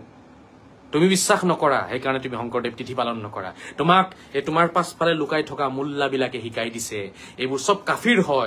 কাফিৰ হয় সেইকাৰণে এওঁলোকৰ তিথি পালন নকৰিবা সেইকাৰণে কোনো সংগঠনক মই দেখা নাই কোনো দল সংগঠনক মই দেখা নাই যিবোৰ সংখ্যালঘু এই মিয়া সমাজক লৈ পেলাই তেওঁলোকে সদায় চিঞৰ বাখৰ কৰে এনেকুৱা কোনো সংগঠনক মই দেখা নাই তেওঁলোকে শংকৰদেৱৰ তিথি পালন কৰিছে মাধৱদেৱৰ তিথি পালন কৰিছে আমাৰ ভূপেন হাজৰিকা দেৱৰ তিথি পালন কৰিছে দেখা নাই কাৰণ তেওঁলোকৰ ভিতৰৰ চিন্তাধাৰাটো হৈছে এওঁলোক কাফিৰ হয় গতিকে কাফিৰৰ কিয়নো আমি পালন কৰিম তেওঁলোকে কাফিৰৰ পালন নকৰে নহলে কোনোবা এজনেতো পালন কৰিলে হয় ন ইয়াৰ 1,40,00,000 এজনেতো পালন কৰিলেহেঁতেন সেই এজন অকল মই মোৰ বাহিৰে অকল ময়ে নেকি আচৰিত কথা নহয় জানো 1,40,00,000 পালন কৰিব লাগে নাই কি আচৰিত কথা এইবোৰ কেনেকুৱা মুছলমান আমি কি আদৰ্শ আছে হযৰত মুহাম্মদ আমাৰ ভিতৰত কৈ দিলে বেয়া পাব গালি পাৰিব মুখ পিটিবলৈ কাৰণে মানুহ পঠিয়াব ষড়যন্ত্ৰ ৰচনা কৰিব ঠিক আছে কত যে কাণ্ড তেওঁলোকে দেখুৱাব সেই গোটেইখিনি কৰিবলৈ তেওঁলোকৰ টাইম আছে ঠিক আছে এজন মানুহক অপমান কৰিব টাইম আছে বিলাকে শিকাই দিছে এইবোৰ কিন্তু এই কামখিনি তেওঁলোকে কৰি দেখাব নোৱাৰে ডায়লগ বাজি মাৰি তেওঁলোকে সদায় ডায়লগ মাৰিব যিকিনক শ্ৰদ্ধা ৰাইজ বহু কথাই কলো বেয়া নাপাব আৰু কথা হ'ল এতিয়া বিচাৰো কি মই বিচাৰো আমাৰ যিসকল যোগ্য মুছলমান আছে আমি সকলোৱে অসমৰ সভ্যতা সংস্কৃতিৰ প্ৰতি আমাৰ এটা ৰাপ থাকিব লাগিব আগ্ৰহ থাকিব লাগিব আমি আকৃষ্ট হৈ আগবাঢ়ি আহি পেলাই আমি সেইখিনি হাতে কামে কৰি দেখাব লাগিব ঠিক আছে সেইটো আমি কৰি দেখাব লাগিব সেইটো মই বিচাৰিম আৰু সেইটো কাৰণে মই যুঁজ দিম লাগিলে মোৰ নিজৰ মানুহখিনিৰ লগতে মই যুঁজ দিম মোৰ নিজ ধৰ্মৰ মানুহৰ লগত মই যুঁজ দি আছো আৰু যুঁজ দিম পৃথিৱীত আটাইতকৈ ডাঙৰ যুঁজ কি জানে বেলেগৰ লগত কাজিয়া কৰি মাৰপিট কৰাটো নহয় নিজৰ মানুহৰ লগত যুঁজ দিয়াটো হৈছে আটাইতকৈ ডাঙৰ যুঁজ আল জিহাদুল আকবৰ জিহাদুন নফছ হযৰত মুহাম্মদে কৈছে নিজৰ লগত যুদ্ধ কৰাই হৈছে আটাইতকৈ ডাঙৰ যুদ্ধ নিজৰ মানুহৰ লগত যুদ্ধ কৰাই হৈছে আটাইতকৈ ডাঙৰ যুদ্ধ নিজৰ মনৰ লগত যুদ্ধ কৰাই হৈছে আটাইতকৈ ডাঙৰ যুদ্ধ হযৰত মুহাম্মদে কৈছে আল জিহাদুল আকবৰ জিহাদুন নফছ বহু ডাঙৰ ডাঙৰ সাইন্টিষ্ট সকলে কথাটো কৈ থৈ গৈছে নিজৰ মানুহৰ লগত যুদ্ধ কৰক আপুনি এই বেলেগৰ লগত যুদ্ধ কৰি মাৰপিট কৰি পেলাই জিকি অহাটো যুদ্ধ নহয় সেইটো আখুৰিকতা হয় সেইটো কি হয় এইটো আখুৰিক চৰিত্ৰ ইয়াকে কয় অসুৰে সেইবোৰ কাম কৰে বেলেগৰ লগত যুদ্ধ কৰে গৈ পেলাই মই অসুৰ নহওঁ মই নিজ ফেমিলিৰ মানুহখিনি গোটেই মুছলমান মানুহখিনি মোৰ ফেমিলি হয় কোনোবা মোৰ ককাই হয় কোনোবা মোৰ ভাইটি হয় কোনোবা মোৰ মা হয় কোনোবা মোৰ খুৰী হয় কোনোবা মোৰ মামী হয় অসমৰ গোটেই মুছলমান মানুহক মই মোৰ ফেমিলি বুলি ভাবো যদিও তেওঁলোকে মোক বেয়া পায় যদিও তেওঁলোকে মোক গালি পাৰে মই তেওঁলোকক কেতিয়াও গালি পৰা নাই মই তেওঁলোকক নিজৰ ফেমিলি বুলি ভাবো আৰু মোৰ ফেমিলিত যদি কিবা ভুল হৈ আছে সেইখিনি শুধৰোৱাৰ দায়িত্ব মোৰ হয় সেইটো সংবিধানে মোক সেই দায়িত্ব দিছে সেইটো কোৰাণে সেই দায়িত্ব মোক দিছে কু আনফুসাকুম ওয়া আহলিকুম কোৰাণে কৈ আছে নিজকে বচোৱা নিজৰ পৰিয়ালক বচোৱা কোৰাণে কৈছে কথাটো কোৰাণে সেই দায়িত্ব মোক দিছে সংবিধানে সেই দায়িত্ব মোক দিছে আপোনাকো দিছে আপুনি নিজৰ ফেমিলি নিজৰ সমাজ নিজৰ দেশবাসীক আগতে বুজাওক ঠিক কৰক এটা আপোনাৰ দায়িত্ব হয় গতিকে মই এইটো কৰি আছো মই সদায় কৰিম গোটেই মুছলমান সমাজ মোৰ ফেমিলি হয় গালি পাৰিলে কি হ'ল গালি পাৰিছে তাৰ পিছতো মোৰ ফেমিলিয়ে ন গালি পাৰিছে কাৰণেতো মই তেওঁলোকক আৰু এৰি দিব নোৱাৰো বা তেওঁলোকে মোক এৰি ক'ত যাব অসমতেই থাকিম গতিকে শ্ৰদ্ধাৰ আমাৰ সংখ্যালঘু সমাজ আপোনালোকে মোক এৰি পেলাই থাকিব নোৱাৰে মই আপোনালোকক এৰি থাকিব নোৱাৰো মাজতে যিবোৰ দালাল আছে দালালবিলাকক এৰি আহক আমি এটা আলোচনা কৰো সেই আলোচনাত আমি এই কথাখিনি আনিব লাগিব দেশৰ সভ্যতা সংস্কৃতিৰ প্ৰতি আমাৰ যিটো এটা মানে আগ্ৰহ থাকিব লাগিছিল যেটো আগ্ৰহ নথকাৰ কাৰণে আজি আমি বিপদত পৰিছো আমাৰ সমস্যাবোৰ বাঢ়িছে সেই কথাটো আমি আলোচনা কৰিব লাগিব ইয়াত এই কোনোবা কাজিয়া লগা টাইপৰ আলোচনা কোনো যাতে নকৰে এই কোনোবাই বোলে লাচি থানা বনাইছে কোনোবাই বোলে বাঘ হেনা বনাইছে এইবোৰ ফালতুমি হয় এইবোৰ ফালতুমি এইবোৰ হযৰত মুহাম্মদে কোৱা নাই এইটো দেখা দেখি কাজিয়া এইবোৰ দেখা দেখি কাজিয়া কিহৰ এইবোৰ নাটক কিহৰ নাটক মানে কাজিয়া লাগিব এতিয়া লাচি থানাৰ লগত কাজিয়া লাগিব বাঘ হেনাই নামটো সেইকাৰণে তেনেকে ৰাখিছে ক'ত লাচিত বৰফুকন ক'ত বাঘ হাজৰিকা অস্তিত্ব নাই বনাই লৈছে প্ৰাইমেৰী যিবোৰ আপোনাৰ সোৰ্স আছে প্ৰাইমেৰী সোৰ্সত বাঘ হাজৰিকা নাই আমি জানো হিষ্ট্ৰী কেনেকে পঢ়িব লাগে কোনটো হিষ্ট্ৰীৰ কথা গ্ৰহণযোগ্য হ'ব কোনখন হিষ্ট্ৰীৰ কিতাপ গ্ৰহণযোগ্য নহয় কোনটো মন্তব্য গ্ৰহণযোগ্য হয় কোনটো মন্তব্য গ্ৰহণযোগ্য নহয় আমি জানো মই ইছলামৰ আপোনাৰ কোটি বছৰীয়া হিষ্ট্ৰী মই পঢ়ি থৈছো কোনোবাই কিবা এখন কিতাপ লিখিলেই নহব নহয় অসমত কোনেও প্ৰমাণ কৰিব নোৱাৰে এই কথাটো যে বাঘ হাজৰিকা আছে। প্ৰাইমাৰী চ'ৰ্চত নাই, ছেকেণ্ডেৰী চ'ৰ্চত আছে। কোনোবা এজন ৰাইটাৰে পিছত লিখি থৈ যাব পাৰে। তেওঁৰ কথাবোৰতো আমি মানি নলওঁ ন। তেওঁ ক'ত পালে সেইটো কথা? তেওঁ 200-300 বছৰ 400 বছৰ পিছত তেওঁ ক'ত পালে কথাখিনি? তেওঁ ক'ৰবাততো পাব লাগিব ন। তেওঁৰ চ'ৰ্চটো কি আছে? সেই ৰাইটাৰজনৰ চ'ৰ্চটো কি? এইটো নহ'ব নহয়। গতিকে এই বিষয়ে আলোচনা মই কৰিম এই বিষয়ে আলোচনা। যি টি সংগঠন বনাই পেলাই অসমৰ মুছলমান সমাজক বিপথে পৰিচালিত কৰিবলৈ কাৰণে বৰ্তমান চেষ্টা চলাই আছে আমাৰ আপাৰ আছামৰ কিছু যুৱকে। মই লাজ পাইছো তেওঁলোকৰ এনে কৰ্মত। কমচে কম আপাৰ আছামৰ মানুহখিনিতো আমাৰ ভদ্ৰ হ'ব লাগিছিলে। আপাৰ আছামৰ মানুহতো এনেকুৱা চৰিত্ৰ হ'ব নালাগিছিলে। এতিয়া সেই 2-4 জনৰ কাৰণে গোটেই মানুহখিনি লজ্জিত হয় নহয় কওকচোন? আৰু এইবোৰ কি সংগঠন আছে আপোনাৰ দালালি সংগঠনবিলাক লৱাৰত চলি আছিলে। আপাৰততো এইবোৰ হ'ব নালাগিছিলে। আপাৰততো আজান শংকৰৰ দৰে হ'ব লাগিছিলে। ইয়াতে এতিয়া কাজিয়া লাগিবলৈ কাৰণে সংগঠন বনাব। ঠিক আছে, এতিয়া যুঁজিব তেওঁলোকৰ লগত, মাৰপিট লাগিব তেওঁলোকৰ লগত। এইটো দেখা দেখি এটা সংঘৰ্ষৰ সৃষ্টি কৰিবলৈ কাৰণে বৰ্তমান এই বাঘ সেনা নামৰ এটা সংগঠন বনোৱা হৈছে। অসম চৰকাৰক মই অনুৰোধ জনাম, এই বাঘ সেনা যিবোৰ সংগঠন আছে, এই 2টা আছে নেকি, 1-3টা, গোটেইকেইটা বেন কৰিব লাগে। কোনো প্ৰয়োজন নাই। যিবোৰ বস্তুৰ অস্তিত্ব নাই, যিটো নামৰ অস্তিত্ব নাই, ঠিক আছে, সেইবোৰ নামত আমি সংগঠন বনাই পেলাই আমি আমাৰ জাতিটো কলংক যাতে নকৰো,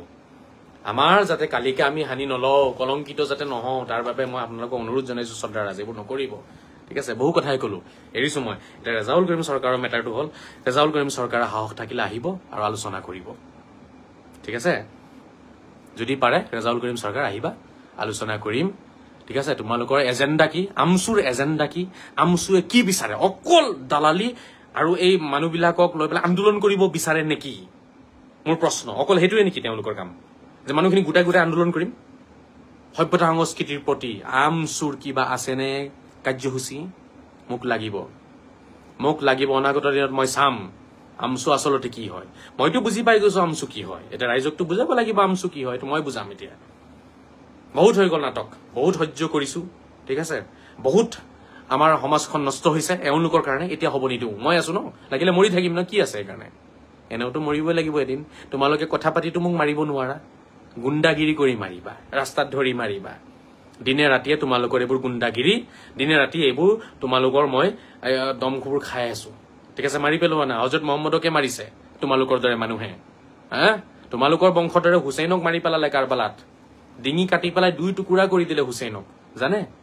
মই অসমৰ সনাতনীসকলক ক'ব বিচাৰিম কিমান দুখৰ কথা। চাওক, এই ডিঙি 2 টুকুৰা কৰিছে কাটি, জানেনে? ৰেপি কাটিছে হুছেইনক। কোনে জানেনে? নামাজ পঢ়া মানুহে, ৰোজা ৰখা মানুহে, কোৰাণ পঢ়া মানুহে, আজান দিয়া মানুহে হুছেইনক মাৰিলে। কোনোবাই ক'ব পাৰিব ইয়াত আহি পেলাই যে সেই মানুহখিনি হিন্দু আছিলে, খ্ৰীষ্টান আছিলে, শিখ আছিলে? ক'ব পাৰিব?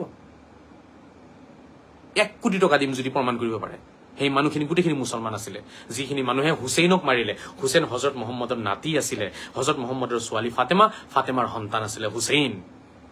এই হুছেইনক মাৰি পেলালে।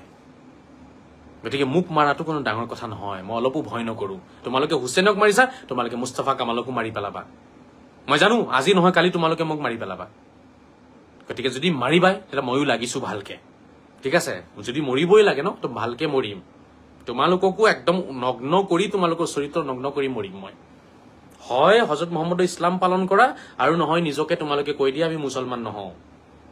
আমি জেহাদী হওঁ। আমাৰ ধৰ্ম জেহাদ হয় আৰু আমি জেহাদী হওঁ। জেহাদ এটা বেলেগ ধৰ্ম, ঠিক আছে, আৰু জেহাদী বেলেগ মানুহ হয়। জেহাদ আৰু জেহাদী বেলেগ বস্তু হয়, ইছলাম আৰু মুছলমান বেলেগ বস্তু হয়। আজিৰ তাৰিখত কোন মুছলমান কোন জেহাদী এইটো আমি বুজিব লাগিব। ঠিক আছে, জেহাদী বিলাক দেখাত কিন্তু মুছলমানৰ দৰে হয়। তেওঁলোকে নামাজো পঢ়ে, ৰোজাও ৰাখিব, কোৰাণো পঢ়িব, আল্লাহু আকবাৰো ক'ব। তেওঁলোকৰ জেহাদে সেইটো। কিন্তু মুছলমান বেলেগ হয়। মুছলমান হজৰত মহম্মদক অনুসৰণ কৰে ডাইৰেক্ট, কোনো মাদানীক অনুসৰণ নকৰে।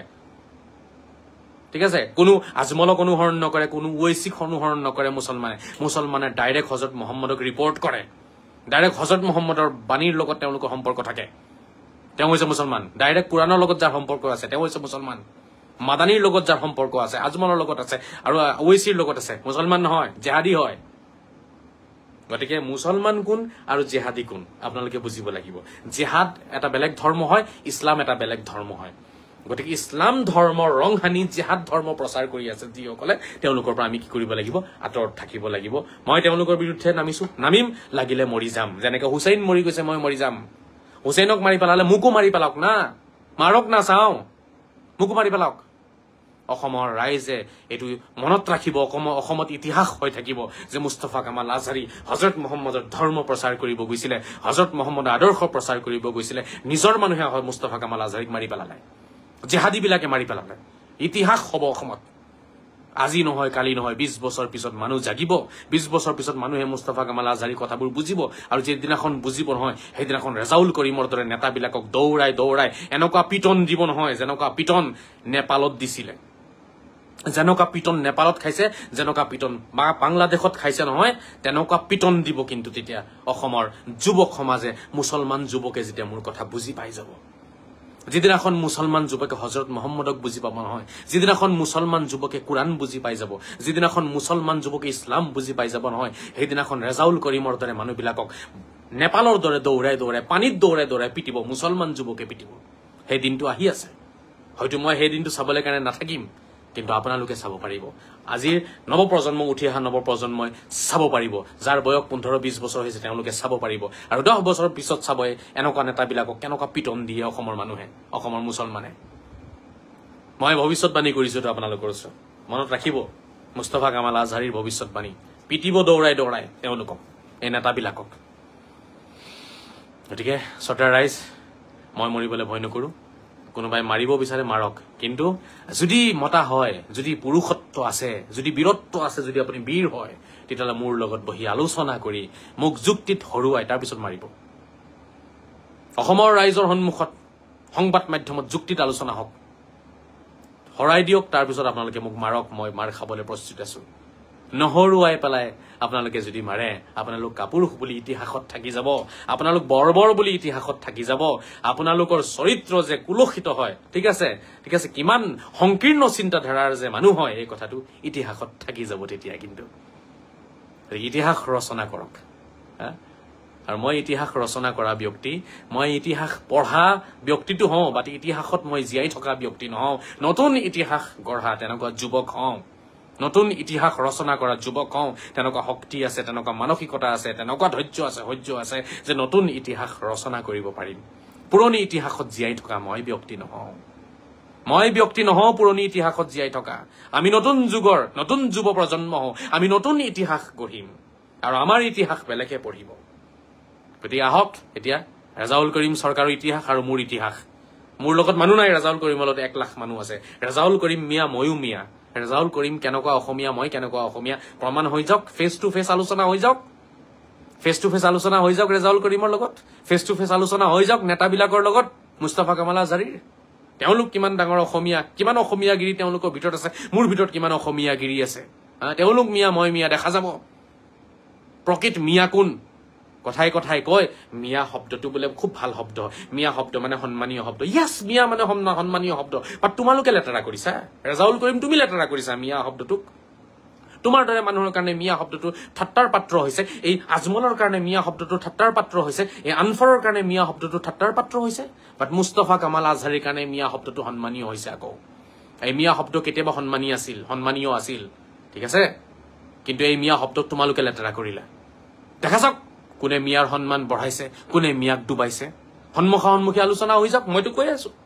আলোচনা কৰক ৰেজাউল কৰিমে আলোচনা কৰক নেমচু আলোচনা কৰক আৰু কিমান চুমু থুমু আছে কিমান হেনামেনা আছে আলোচনা কৰক আছে দম আলোচনা কৰিবলৈ কাৰণে সামাজিক মাধ্যমত নাই মাৰপিট কৰিবলৈ কাৰণে আছে হা 20-25টা মান লৰা লৈ আহিব চুৰি 2খন লৈ আহিব দাচা লৈ আহিব কুঠাৰ লৈ আহিব আৰু ৰাস্তাতে মোক মাৰিব যেনেকৈ হুছেইনক মাৰিছিলে এইটো আপোনালোকে কৰিব পাৰিব মই বিশ্বাস কৰিছো দৃঢ় বিশ্বাস 100% চিয়ৰ আপোনালোকে সেইটো কৰিব পাৰিব কিন্তু আপোনালোকে মোৰ লগত আলোচনাত বহি জিকিব নোৱাৰে এই জনমত জিকিব নোৱাৰে 7 বাৰ জন্ম ললে জিকিব নোৱাৰে কাৰণ আপোনালোকে ভুল কৰিছে আৰু ভুল কৰা মানুহ জিকিব নোৱাৰে এতিয়াও মই অনুৰোধ জনাম মই প্ৰতিবাৰে অনুৰোধ জনাইছো এই যিমান সংখ্যালঘু সংগঠন আছে সকলোকে অনুৰোধ জনাইছো ভাল হৈ যাওক আপোনালোকে ভাল হৈ যাওক মিয়া মানুহৰ লগত দালালি কৰা বাদ দি পেলাই আপোনালোকে দেশৰ সভ্যতা সংস্কৃতিৰ প্ৰতি আপোনালোকে আগবাঢ়ি আহক দেশৰ সভ্যতা সংস্কৃতিক কেনেকে প্ৰচাৰ কৰিব পৰা যায়, কেনেকে মানুহৰ মন মগজুত সোমাব পৰা যায়, সেই বিষয়ে আপোনালোকে চিন্তা কৰক। চাব অসমৰ সকলো সমস্যা সমাধান হৈ যাব। আৰু যদি নকৰে, আজি নহয়, কালি নহয়, পৰহি আপোনালোক বেন হৈ যাব। আপোনালোক বেন হৈ যাব, মই ক'লো আপোনালোকক। মনত ৰাখক, এইবোৰ সংগঠন চব বেন হৈ যাব অসমত। আজি নহয়, কালি নহয়, ছমাহ পিছত, এবছৰ পিছত হ'লেও বেন কৰিব আপোনালোকক। কাৰণ আপোনালোকে ৰাইজক ভুল পথে লৈ গৈ আছে। এই চৰ চাপৰিৰ, এই সহজ সৰল মানুহখিনিৰ কোনো ভুল নাই, কোনো ভুল নাই। মিয়া মানুহৰ মই কৈ আছো, এই মিয়া মানুহখিনিক নষ্ট কৰিছে ৰেজাউল কৰিম চৰকাৰে, এই মিয়া মানুহখিনিক নষ্ট কৰিছে আমচুৱে, মিয়া মানুহখিনিক আপোনাৰ ভুল ৰাস্তা দেখুৱাইছে নেমচুৱে, মিয়া মানুহখিনিক ডুবালে আজি সংখ্যালঘু সংগ্ৰাম পৰিষদৰ দৰে দলবিলাকে আৰু যিবোৰ সংখ্যালঘু দল সংগঠন আছে, মিয়া মানুহখিনিক তেওঁলোকে নষ্ট কৰিলে। নহ'লে মিয়া মানুহখিনি বহুত কষ্ট কৰা ব্যক্তি হয়, তেওঁলোকে পাথৰ ভাঙি, তেওঁলোকে পাহাৰ কাটি পেলাই ৰাস্তা উলিয়াই দিয়া ব্যক্তি, তেওঁলোকে নিজৰ জান দি, নিজৰ খুন পচিনা কৰি তেওঁলোকে কাম কৰা ব্যক্তি হয় মিয়া মানুহখিনি। এই মিয়া মানুহখিনিক আজি দেশ বিৰোধী বনালে। এই মিয়া মানুহখিনিক আজি কি কৰিলে, আমাৰ সভ্যতা সংস্কৃতি বিৰোধী বনাই পেলালে। এই মিয়া মানুহখিনিক হিন্দু বিৰোধী বনাই পেলালে। এই মিয়া মানুহখিনিক সনাতন বিৰোধী বনাই পেলালে। কোনে বনালে? এই দল সংগঠন বিলাকে আৰু মোল্লাবিলাকে। মোল্লাবিলাকতো আছে, মাষ্টাৰ মাইণ্ডটো মোল্লা হয়। ইহঁতি কৰিছে, এই দল সংগঠন বিলাকৰ জোৰত মোল্লাবিলাকে কাম কৰি আছে। নহলে মোল্লাবিলাকৰ নিজৰ কোনো দম নাই। এই দল সংগঠন বিলাকে হৈছে মোল্লাবিলাকৰ জোৰ। এই দল সংগঠনৰ কান্ধত বন্দুকটো ৰাখি পেলাই মোল্লাবিলাকে গুলী ফুটাই আছে আজি। দল সংগঠনক যেনেকে চলায় তেনেকে চলে, আনফৰে যেনেকে ক'ব তেনেকে চলে ৰেজাউল কৰিম চৰকাৰ। গতিকে এইবোৰ কৰিব নালাগে, ঠিক আছে। হজৰত মহম্মদৰ যিটো ইছলামৰ মূল সুঁতি, সেই মূল সুঁতিলে মই ঘূৰি আহিবলৈ কাৰণে আহ্বান জনাইছো। সকলোকে মই আহ্বান জনাইছো, যিমান পাৰে অসমীয়া হ'ব চেষ্টা কৰক। আপোনাৰ ডাটা লৈ পেলাই দৌৰিব নালাগে, ঠিক আছে। ডাটা চেক কৰিব কোনেও নাহে আপোনাৰ ঘৰত, যদিহে আপুনি অসমীয়া হ'ব পাৰে। আৰু যদিহে মন মগজুৰে অসমীয়া হ'ব নোৱাৰে, ডাটা দেখাই পেলাই আপুনি কেতিয়াও হাত সাৰি যাব নোৱাৰিব। ডাটা দেখাই পেলাই নিজকে অসমীয়া বুলি প্ৰমাণ কৰিব নোৱাৰিব। আপোনাৰ বিপদৰ ওপৰত বিপদ, এটাৰ পিছত এটা বিপদ আহিয়ে থাকিব। গতিকে নিজকে অসমীয়া বুলি পৰিচয় দিয়ক। সেইটো দিবলৈ হলে আপুনি অসমৰ সকলো জাতি ধৰ্মক সমান্তৰালকৈ আপুনি মানক বিশ্বাস কৰক, পালন কৰক। সকলো ধৰ্মীয় ৰীতি নীতিত আপুনি গৈ পেলাই আপুনি গৈ পেলাই অংশগ্ৰহণ কৰক, ঠিক আছে। সহযোগিতা আগবঢ়াওক, পৰামৰ্শ আগবঢ়াওক, নিজে কৰি দেখাওক, মুখেৰেও কওক, লগতে কৰিও দেখাওক। তেতিয়া চাব আৰু আপোনাক কোনেও বিদেশী বুলি নকয়, ঠিকে আছে। এৰিছো, মোৰ কথাখিনি বিষাক্ত সাপৰ বিষৰ দৰে লাগিব বহুতক। যেনেকে সাপে বিষ মাৰে, ঠিক আছে, তেনেকে আপোনালোকৰ অনুভৱ হ'ব। খুব তিতা যেন লাগিব মোৰ কথাখিনি, কাৰণ মই কথাই কৈছো তেনেকুৱা, যিটো কথা একেবাৰে সুতৰ বিপৰীতে গৈ আছে। মূল সুঁতিলে আপোনালোকক মই ঘূৰাই আনিবলৈ কাৰণে এতিয়া মই কিছু কঠোৰ হ'বই লাগিব। এই কথাখিনি মই আলোচনা কৰিবই লাগিব। বহুতেই বিচাৰে নামাজৰ কথা কওক, ৰোজাৰ কথা কওক। কম, নামাজৰ কথা, ৰোজাৰ কথা কম, টাইম আছে, কম, চব কথাই কম। কিন্তু আগতে মূল সুঁতিলে ঘূৰি আহক। হজৰত মহম্মদক মানক, মাদানিক নহয়। হজৰত মহম্মদক ফ'ল' কৰক, আজমলক নহয়। হজৰত মহম্মদক ফ'ল' কৰক, আছাদুদ্দিন ওৱেইচিক নহয়। হজৰত মহম্মদক ফ'ল' কৰক, জাকিৰ নায়কক নহয়। এইবোৰ হৈছে দালাল। এওঁলোকে ইছলামৰ দালালি কৰিছে, ধৰ্মৰ দালালি কৰি আপোনালোকক ডুবাইছে। মোৰ সন্মুখত কথা পাতিবলৈ সাহস নাই। মানুহ গোটাই দি মোক পিটিব খালি, সেইটোৱে কৰিব পাৰিব। এৰিছো দেই, বাকী ভালে থাকক, সুখেৰে থাকক। আৰু বহুতৰে কমেণ্ট আছে, মই পঢ়িব পৰা নাই, মই পঢ়িম। আপোনালোকে কমেণ্ট কৰিব, শ্বেয়াৰ কৰিব, আৰু যিমান পাৰে কথাবোৰ প্ৰচাৰ কৰক অসমত। তেতিয়াহে আমাৰ সমাজখন এটা ভাল দিশত আহিব আৰু গোড়ামীবোৰ আঁতৰ হ'ব আমাৰ সমাজৰ পৰা। এৰিছো, দুই এটা কমেণ্টে পঢ়ো ন। শশাংকা শেখৰ, নমস্কাৰ। কোনোবাই জোতা দিছে, আমিনুল হকে জোতা পঠিয়াইছে, ধন্যবাদ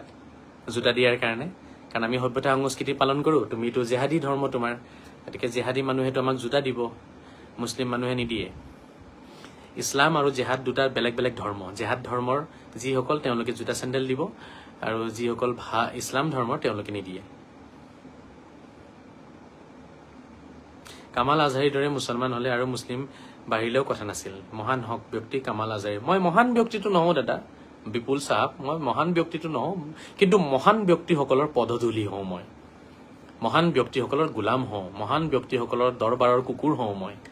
মই নিজে মহান নহওঁ। মহান হোৱাৰ তেনেকুৱা কোনো গুণ মোৰ ভিতৰত নাই। দোৱা কৰিব যাতে মই মহান ব্যক্তিসকলৰ পদধূলি হৈ যাতে মই জীয়াই থাকিব পাৰো। ধন্যবাদ। ইনামুল হুছেইন দাদা, কিপ ইট আপ, ধন্যবাদ জনাইছো ইনামুল হুছেইনক। কমেণ্ট কৰাৰ বাবে মই নিশ্চয় আগবাঢ়ি যাম আপোনালোকে দোৱা কৰিব আশীৰ্বাদ দিব যিমান পাৰে আপোনালোকে মোৰ কথা অলপ দুৱাত ক'ব আল্লাহক নহলে শেষ আজি ইছলাম ধৰ্মৰ কৰবাত নহয় কৰবাত অলপ সন্মানটো বাকী আছে মোৰ কাৰণে যেতিয়া সনাতনীসকলে ইছলামৰ কথা ভাবে নহয় তেতিয়া তেওঁলোকৰ মনত আজি মুস্তাফা কামাল আজহাৰীৰ নামটো আহে আগতে যে মুছলমান সমাজত মুস্তাফা কামাল আজহাৰীৰ দৰে ব্যক্তিও আছে সেইকাৰণে সন্মানটো থাকি গ'ল নহলে আজিৰ নেতাবিলাকে যিবোৰ কাণ্ড কৰিছে নহয় থু থু থু থু কৰি আছে ইছলামৰ প্ৰতি মানুহৰ ঘৃণা বাঢ়ি আছে ইছলামৰ প্ৰতি মানুহৰ চিন্তাধাৰা আৰু বেয়া ফালে গৈছে ঘিণ বাঢ়ি গৈছে একদম একদম মানে কি কম আৰু ইমান বেছি ঘৃণা বাঢ়িছে মই ক'বলৈ নাই মানে আৰু ধৰ্মৰ প্ৰতি ঘৃণা বাঢ়ি গৈছে আমাৰ কিন্তু মুস্তাফা কামাল আজহাৰীৰ কথা যেতিয়া ওলাই তেতিয়া আপোনালোকক নিজেই ক'ব আপোনালোকে সুধিবচোন অসমৰ সনাতনীসকলক সুধিব যিকোনো মানুহক সুধিব ৰাস্তা মুস্তাফা কামাল আজহাৰীৰ কথা সুধক সনাতনীসকলে চবেই ক'ব যে নহয় প্ৰকৃত মুছলমান হয় তেওঁৰ ফালে চালে এনেকুৱা লাগে যেন ইছলামক সন্মান জনাব মন যায় মৰম কৰিব মন যায় মুছলমানক ভাবি চাওক আপোনালোকে আৰু আপোনালোকৰ যিটো চৰিত্ৰ দেখুৱাইছে যিবোৰ নিয়ম দেখুৱাইছে এইবোৰ নিয়মততো চবেই ঘিণ কৰিব ধৰিছে আমাক জেহাদী বুলি কয় আমাক উগ্ৰবাদী বুলি কয় আমাক সাম্প্ৰদায়িক বুলি কয় তেওঁলোকে আমাৰ চৰিত্ৰৰ কাৰণে আহমেদ আলী সুধিছে আপোনাৰ টাৰ্গেট কি মোৰ টাৰ্গেট হৈছে আমাৰ অসমত আমি অসমীয়া সভ্যতা সংস্কৃতিখিনি পালন কৰি পেলাই আজান ফকীৰৰ যিটো ইছলাম ধৰ্ম সেইটো প্ৰচাৰ কৰিব বিচাৰো আজান ফকীৰৰ নীতি নিয়মত আজান ফকীৰে যেনেকে টুকাৰি বজাই বজাই জাৰি গাই গাই পেলাই তেনেকে আমি প্ৰচাৰ কৰিম অ মোৰ মনত ভেদভাৱ নাই অ আল্লাহ মোৰ মনত ভিন পৰ নাই অ আল্লাহ হিন্দু কে মুছলমান একে আল্লাহৰ ফৰমান মোৰ মনত একেটি ভাৱ মই এইটো বিচাৰো টুকাৰি বজাই বজাই ঢোল বজাই বজাই আমি সেই ইছলাম প্ৰচাৰ কৰিম যিটো আজান পীৰৰ আছিলে ঠিক আছে ও হিন্দুকে জ্বলাব হায় ও আল্লাহ মুছলমানক পুতিব হায় ও আল্লাহ হায় একেখনি ধৰণিৰ তল বুজি পাইছেনে হিন্দুকেতো জ্বলাব মুছলমানক পুতিব কিন্তু সেই একেই মাটিত ঠিক আছে মাটি বেলেগ নহয় আমাৰ এইখন ধৰাতে একেখন ধৰণিৰ তলতে এইটো বেলেগ মাটি নহয় যে বেলেগ এখন পৃথিৱীত লৈ গৈ মুছলমানক পুতিব বেলেগ এখন পৃথিৱীত লৈ গৈ পেলাই সনাতনীসকলক জ্বলাব বাবা একেখন মাটিৰ ওপৰতে আমাকো কাৰোবাক জ্বলাব কাৰোবাক পুতিব ঠিক আছে মৃত্যুৰ পিছত কোনোবাই জ্বলালে কি যায় আৰু পুতিলেই কি যায় মৃত্যুটো মৃত্যু কোনোবা এজন ভাল শাহিৰে কৈছিলে কোনোবা এজন ভাল কবিয়ে কৈছিলে মৰনে কে বাদ জ্বলানে সে ভি পতা নেহি চলতা মানে মৰাৰ পিছততো জ্বলাই দিলেও গম নাপায় আপুনি হয় নহয় মানে মৃত্যুৰ পিছত আপোনাক জ্বলালে কি পুতিলে কি আপোনাৰতো শেষ জীৱনটো শেষ আপুনি কি ভাল কাম কৰিছে কি বেয়া কাম কৰিছে সেইখিনিৰ ওপৰত আপোনাৰ বাকীখিনি ডিপেণ্ড কৰিব ঠিক আছে স্বৰ্গ নৰক ডিপেণ্ড কৰিব এটা কোনোবাক কাৰোবাক জ্বলাইছে কাৰোবাক পুতিছে সেইটো মেটাৰ নহয় সেইটো মেটাৰ নকৰে ঠিক আছে এইটোৰ ওপৰত সিদ্ধান্ত গ্ৰহণে নহয় কাক জ্বলাইছে কাক পুতিছে সেইকাৰণে আজান ফকীৰ সাহাবে কৈছিলে ন হিন্দুকে জ্বলাব হায় ও আল্লাহ মুছলমানক পুতিব হায় ও আল্লাহ হায় একেখনি ধৰাৰে তল আমি বস্তু বুজিব লাগিব মই সেইটো বিচাৰো ঠিক আছে আপোনাক সেইটো বহুতে বেয়া কমেণ্ট কৰিছে আপুনি সেইবোৰ কাণ হাড় নিদিব সৈয়দে লিখিছে ধন্যবাদ মই কাণহাৰ দিয়া নাই কাণহাৰ নিদিও মই একেবাৰে যোৱা 8 বছৰৰ পৰা মই অব্যাহত ৰাখিছো মোৰ এই যুঁজখন মই অকলে যুঁজিবলগীয়া হৈছে মই অকলে যুঁজিম সদায় আপোনালোকে লগ দিবচোন লগ দিব আৰুনো কিমান দিন আপোনালোকে এনেকে থাকিব দূৰৰ পৰা লগ দিয়ক এতিয়া প্ৰয়োজন আছে আমাৰ টকা পইচাৰ প্ৰয়োজন আছে এতিয়া আমাৰ মানুহৰ প্ৰয়োজন আছে এতিয়া চাইছা না এতিয়া লাচিত হেনাক ৰঙা চকু দেখাবলৈ কাৰণে বাঘ হেনা ওলাইছে এতিয়া বাঘ হেনাক ৰঙা চকু দেখাবলৈ কাৰণে কেইদিন পিছত কোনোবা হিয়াল হেনা ওলাব হিয়াল হেনাক ৰঙা চকু দেখাবলৈ কোনোবা কুকুৰ হেনা ওলাব তাৰ পিছত কি এইবোৰ নাটক ইয়াৰ কি নাটক এইবোৰ অসম কোনফালে গৈ আছে ভাল চিন্তাধাৰা মানুহবিলাকৰ ইয়াৰ আচৰিত পাইছো মই কোনে কাক ডাউন দিব পাৰে কোনে কাক পিটিব পাৰে কোনে কাক কাজিয়া লাগিব পাৰে অকল এইটোৱে চিন্তাধাৰা নেকি আমাৰ আৰে মুছলমান এজনে ক'ব লাগিছিলে কি জানেনে যুক্তিত শৃংখল চলিহাৰ লগত যুক্তিত আলোচনা কৰক লাচিত সেনাৰ যিসকল নেতা আছে নেতাবিলাকৰ লগত যুক্তিত আলোচনা কৰক মানে যুক্তিত আলোচনা কৰিলে বস্তুটো মীমাংসা হৈ যাব নহয় সেইকাৰণে তেওঁলোকে নবহে নেতাবিলাকক দেখিছেনে বহা একেলগে আপোনালোকে একেলগে বহিলে সমাধান ওলাই যাব একেলগে বহিলে ভুল বুজাবুজি আঁতৰ হৈ যাব সেইকাৰণে তেওঁলোকে একেলগে নবহে একেলগে বহিলে ঝামেলা হৈ যাব একেলগে বহিলে তেওঁলোকৰ বেপাৰ বন্ধ হৈ যাব সেইকাৰণে নবহে দূৰে দূৰে থাকিব তই কি চলাইছ লাচিত সেনা মই চলাম বাঘ সেনা চল লাগি যা কাজিয়া লাগো বল তই মিয়া খেদাবি কেনেকে খেদা মই চাই লওঁ আৰে ভাই কোনোবাই খেদাব বিচাৰিছে কিয় খেদাব বিচাৰিছে সেইখিনি লৈ আলোচনা কৰক তেওঁৰ ভুল বুজাবুজিখিনি দূৰ কৰক তেওঁক বুজাওক যে মিয়া মানুহ তেনেকুৱা নহয় মিয়া মানুহ অসমীয়া হয় মিয়া মানুহ অসমীয়া সভ্যতা সংস্কৃতিৰ লগত জড়িত হৈ আছে সেইখিনি বুজাওক সেইটো নুবুজাই পেলাই তই খেদাবি তই মিয়া খেদাবি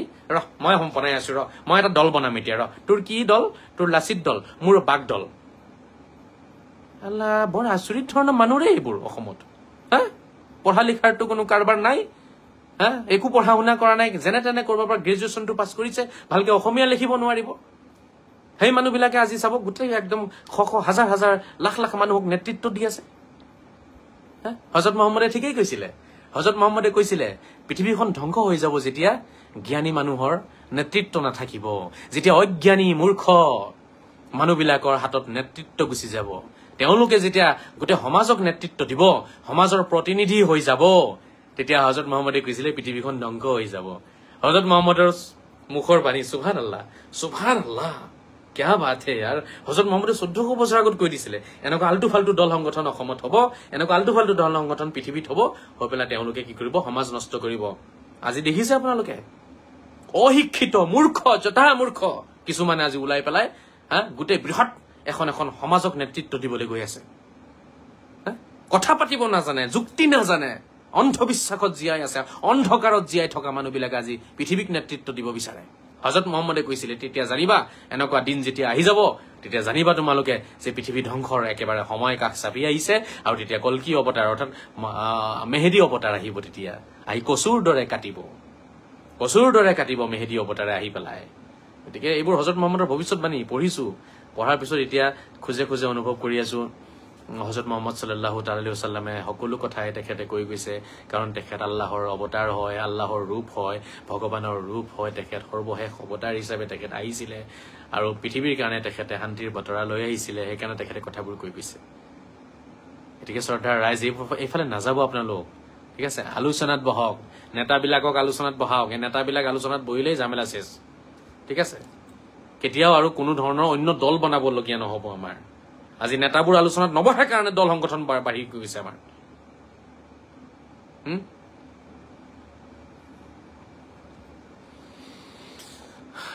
বহু লেকচাৰ মাৰিলো নহয় এৰিছো আৰু দেই দোৱা কৰিবনে মোৰ কাৰণে দুই এজনে কওকচোন মোকতো গালিয়ে পাৰিব চাগে দোৱা কৰিবনে মোৰ কাৰণে এজন দুজনে কমেণ্ট কৰক যাওঁগে চাই পেলাই আছেনে এজন দুজন বাৰু ভাল পোৱা দোৱা কৰিবনে মোৰ কাৰণে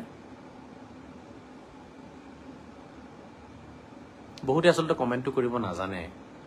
তেওঁলোকে বাছ চাইহে আৰু বহুতে জানে যদিও কমেণ্ট কৰিব ভয় কৰে আৰু দাদা আপোনাক কোনোবাই মিয়া বুলি কৈ অপমান কৰিবলৈ লাজ কৰিব মুকুটে লিখিছে আপোনাক কোনোবাই মিয়া বুলি কৈ অপমান কৰিবলৈ লাজ কৰিব ধন্যবাদ মই সেইটোৱে কৈছো মই সেই কথাটোকে কৈ আছো আমি যেতিয়া অসমৰ বুকুত থাকি পেলাই আমি অসমীয়া বায়ু পানীৰ লগত যেতিয়া আমি মিলি যাম অসমৰ সকলো ধৰ্মকে আমি নিজৰ বুলি ভাবিম তেতিয়াহ'লে আমাক কোনো মিয়া বুলি নকয় আৰু যেতিয়া আমি ভূপেন দাৰ আমি গীতবোৰ গাম যেতিয়া আমি জুবিন দাৰ গীতবোৰ গাম যেতিয়া আমি কলাগুৰু বিষ্ণু প্ৰসাদ ৰাভাৰ যেতিয়া আমি গীতবোৰ আমি গুণগুণাম হয় নহয় যেতিয়া লগতে মহম্মদ ৰফিৰ গীত গুণগুণাম লগতে জিকিৰ গাম আজান পীৰক লৈ পেলাই দিহা নাম গাম হয় নহয় হৰি নাম গাম লগতে জিকিৰ গাম কোৰাণ পঢ়িম তেতিয়া আমাক আৰু কোনো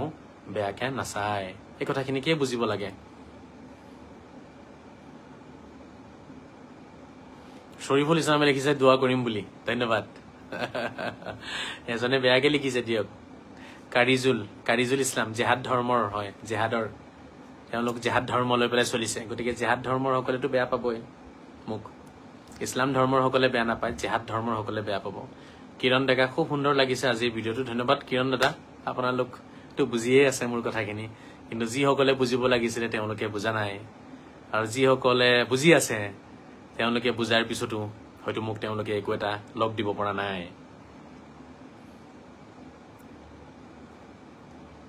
আব্দুল কয়ুম, আপোনাক লৈ ভিডিঅ' কৰিম। মোক লৈ আপোনাকে লৈ ভিডিঅ' কৰিম মানে কি? মোক লৈ ভিডিঅ' বনাব, মোক লৈ পেলাই ঠাট্টা কৰিব। কৰক, একো কথা নাই। মোক লৈ ঠাট্টা কৰক, যিমানেই যি কৰক। আপোনালোকৰ মন যদি শান্তি হয় মোক লৈ ঠাট্টা কৰিলে তেতিয়াহ'লে সেইটোকে কৰক। কিন্তু মোৰ কথাখিনি ভাবি চাব, মোৰ কথাখিনি আপোনালোকে অকলশৰে বহি অনুভৱ কৰিব চেষ্টা কৰিব। সকলো সমস্যাৰ সমাধান ওলাই যাব আপোনালোকৰ।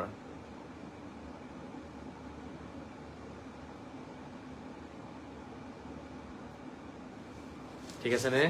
মই এৰো এতিয়া, যাওঁ। আপোনালোকেও ভাত চাত খাই হোৱক। মাজে মাজে আহি থাকিম লাইভ, যিমান পাৰে অলপ আপোনালোকে মোক অলপ সমৰ্থন কৰিবচোন। মই বহু পৰিকল্পনাই মোৰ আছিলে, কিন্তু মাত্ৰ সমৰ্থন নোহোৱাৰ কাৰণে কৰিব পৰা নাই। আৰু লাহে লাহে দেশখন, সমাজখন একেবাৰে বেয়াৰ ফালে গৈ আছে। বেয়া মানুহৰ সংখ্যা বেছি, গতিকে তেওঁলোকৰ দলটো পটককৈ ডাঙৰ হৈ যায়, এটা গোট খাই যায়। গোট খাই তেওঁলোকে কামখিনি কৰি লয়। আৰু এতিয়া আমি যিবোৰ ভাল চিন্তাধাৰা লৈ ঘূৰিছোঁ, আমি কামবোৰ কৰিব পৰা নাইকিয়া, কাৰণ আমাৰ লগত মানুহ নাইকিয়া। মুকুটে লিখিছে, দাদা মই আপোনাৰ দৰে এজন মুছলমান হ'ব বিচাৰোঁ। আপুনি মুছলমানে হয় আৰু ময়ো সনাতনী হওঁ। আমি বেলেগ এটা ধৰ্মলৈ যাবলৈ প্ৰয়োজনে নাই, বুজিছানে? মই সনাতনী হওঁ, আপুনি মুছলমান হয়, বাছ চব একেই হয়। সেইবোৰ নাম আমি বনাই লৈছোঁ। সেইবোৰ ঈশ্বৰৰ ভাষা নহয়, সেইবোৰ আমাৰ ভাষা হয়। আমি ধৰ্ম আমি বনাইছোঁ, ঠিক আছে? ঈশ্বৰৰ এটাই ধৰ্ম থাকে, সেইটো ঐশ্বৰিক ধৰ্ম, সেইটো মানৱ ধৰ্ম হয়, ঠিক আছে? এক ধৰ্মই সকলো অৱতাৰসকলে প্ৰচাৰ কৰিছে। শ্ৰীৰামে যিটো ধৰ্ম প্ৰচাৰ কৰিছিলে সেইটোৱে শ্ৰীকৃষ্ণই প্ৰচাৰ কৰিছে, সেইটোৱে হজৰত মহম্মদেও প্ৰচাৰ কৰিছে। অন্য একো প্ৰচাৰ কৰা নাইকিয়া। ভুল বুজাবুজিখিনি আমাৰ মাজত আহিছে এই মোল্লাবিলাকৰ কাৰণে, এই ধৰ্মগুৰুবিলাকৰ কাৰণে। এই ধৰ্মগুৰুবিলাকে ভাগ ভাগ কৰিহে তেওঁলোকৰ নিজৰ পেট পালি আছে।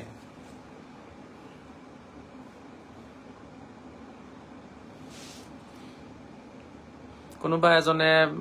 বেয়া কমেণ্ট কৰি আছে, নামটো সলাই লৈছে নিজকে, ভাবিছে যে মই হিন্দু, আমাৰ সনাতনীসকলে যেতিয়া আজহাৰীক ভালে পায়, গতিকে মই নামটো সনাতনীৰ নাম লগাই লওঁ। সিহঁতে একাউণ্টটো চেক কৰিব, নিউ হ'ব ইমানটো। কিবা দীপাংকৰ দাস, চাবচোন, এই দম থাকিলে লগ কৰ বুলি কৈ আছে। মই জানো বাবা, তুমি মুছলমান হোৱা, নামটো দীপাংকৰ লগাই লৈছা, সেইবোৰ বেয়া কথা, সেইবোৰ 2 নম্বৰী হয়। সেইবোৰ 2 নম্বৰী নকৰিবা, নিজৰ নামটোতে থাকা। নিজৰ দেউতাই যিটো নাম দিছে, নিজৰ মায়ে যিটো নাম দিছে, সেই নামটোতে থাকাচোন। এইবোৰ জেহাদী কৰ্ম হয়, জেহাদী কাৰ্যকলাপ। নিজৰ আইডেণ্টিটি লুকাই লৈ পেলাই কাৰোবাক দম দিয়া, মাৰপিট কৰা। তুমি তোমাৰ আইডেণ্টিটি পেলাই তুমি মোক দম দিয়া, ভাল লাগে অলপ। কমচে কম নিজৰ পৰিচয়টো লুকুওৱা নাইকিয়া, হয় নহয়? এইবোৰ বেয়া কথা নহয় বাবা, ইছলাম ধৰ্মত এইবিলাক নাই নহয়। তৌফিল আহমেদে কৈছে লগ পাম সোনকালে। আহক না, আহক, লগ কৰো, আহক, মোৰ ঘৰলৈ আহক, আলোচনা কৰো। মই বিচাৰো আলোচনা হ'ব লাগিব, নহলেতো চেছ, আপোনালোককতো চেছ কৰিব, মোকতো নোৱাৰে, আপোনালোকক চেছ কৰি পেলাব। এতিয়া লোৱাৰত যিটো বেয়া পৰিৱেশ আছিলে, আপাৰত হ'ব এতিয়া। আপাৰত যিবোৰ ভণ্ড কিছুমান ঘূৰি ফুৰি আছে নহয়, নেতা সাজি পেলাই, ভণ্ডবিলাকে আপাৰ নষ্ট কৰিব। লোৱাৰ নষ্ট কৰিলে ৰেজাউল কৰিমে লোৱাৰ নষ্ট কৰিলে, আপাৰ নষ্ট কৰিবলৈ শিৱসাগৰৰ পৰা কিছুমান আল্টু ফাল্টু মানুহ ওলাইছে, যিবিলাকে এতিয়া আপাৰখন নষ্ট কৰিব। আপাৰখন এতিয়া আপোনাৰ কি কৰিব? লেতেৰা কৰিব, কলংকিত কৰিব আপাৰ আছাম। গতিকে আপাৰ আছামক ইমান সোনকালে মইতো কলংকিত কৰিব নিদিওঁ। মই আছো, হয়তো নদীৰ ইপাৰ হ'ব পাৰো, নদী পাৰ হৈ যাবলৈ বেছি সময় মোৰ নালাগে, ঠিক আছে? জন্ম ডিব্ৰুগড়ত মোৰ, নদীৰ সিপাৰে জন্ম, ইপাৰে থাকো মই। ডিব্ৰুগড়ত জন্ম, লখিমপুৰত থাকো, গতিকে ইপাৰতো সম্পৰ্ক, ইপাৰ সিপাৰ দুয়ো পাৰতে মোৰ সম্পৰ্ক আছে। না সিপাৰত মই ভণ্ডামি কৰিব দিম, না ইপাৰত ভণ্ডামি কৰিব দিম। আপাৰত নচলিব এইবোৰ, ঠিক আছে?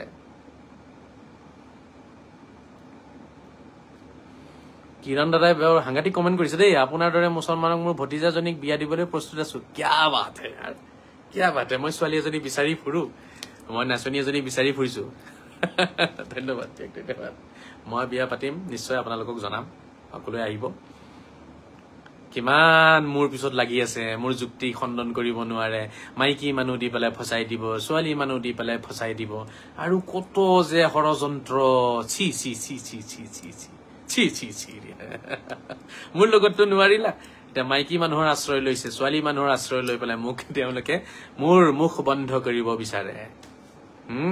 C C C C C. এনেকুৱা চৰিত্ৰৰ মানুহো থাকেনে পৃথিৱীত? আকৌ বোলে তেওঁলোকে হজৰত মহম্মদক মানে।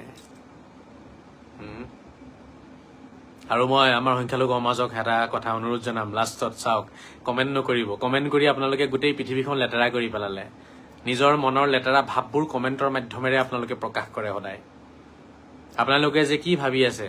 ঠিক আছে, জেহাদীবিলাকো কৈছো, মই সকলোকে কোৱা নাই। জেহাদীবিলাকৰ মনৰ ভাৱটো কমেণ্টৰ মাধ্যমেৰে প্ৰকাশ হৈ যায়। ভাল ভাল ভিডিঅ'ত যেতিয়া তেওঁলোকে গালি পাৰে, তেতিয়া ভাৱটো প্ৰকাশ হৈ যায় ন, আমি কেনেকুৱা চিন্তাধাৰাৰ, আমি কাক ভাল পাওঁ, আমাৰ জেহাদী চিন্তাধাৰা হয় নহয়। এতিয়া মই হৰিনাম গাইছো, হৰিনাম গোৱা এটা ভিডিঅ'ত যেতিয়া কোনোবাই আহি পেলাই বেয়াকে গালি পাৰিব, তাৰমানে তুমি শ্ৰীকৃষ্ণক বেয়া পোৱা, তাৰমানে হৰিনাম গালে তোমাৰ বেয়া লাগে, তুমি জেহাদী হোৱা, সেইটোতো প্ৰমাণ কৰি দিয়ে ন তেওঁলোকে। সেইকাৰণে মই অনুৰোধ জনাইছো আপোনালোকক, কমেণ্ট চাই চিতি কৰিব, নহলে নকৰিব। ভিডিঅ'বোৰ চাওক আৰু পাৰ হৈ যাওক। কমেণ্ট কৰি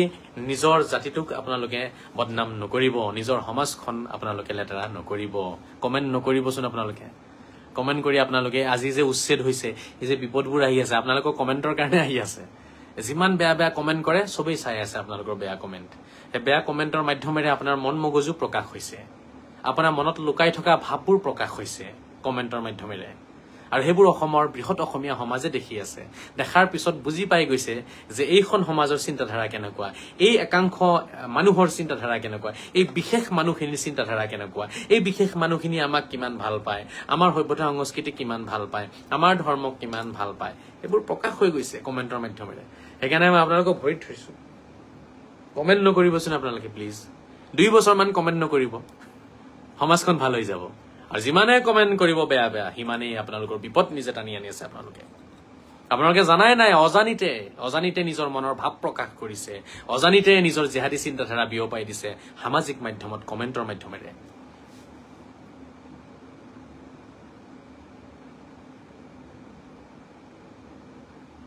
Debajit Pandit, Jai Shri Ram, Indian army Jammu Kashmir on duty live দাদা। দেৱজিৎ বুলি কোনোবা এজন যুৱকে লিখিছে, তেওঁ ধৰিব পৰা নাই তেওঁ ইণ্ডিয়ান আৰ্মিত আছে নেকি, ধৰিব পৰা নাই। যদি আছে ভাল কথা, আৰ্মি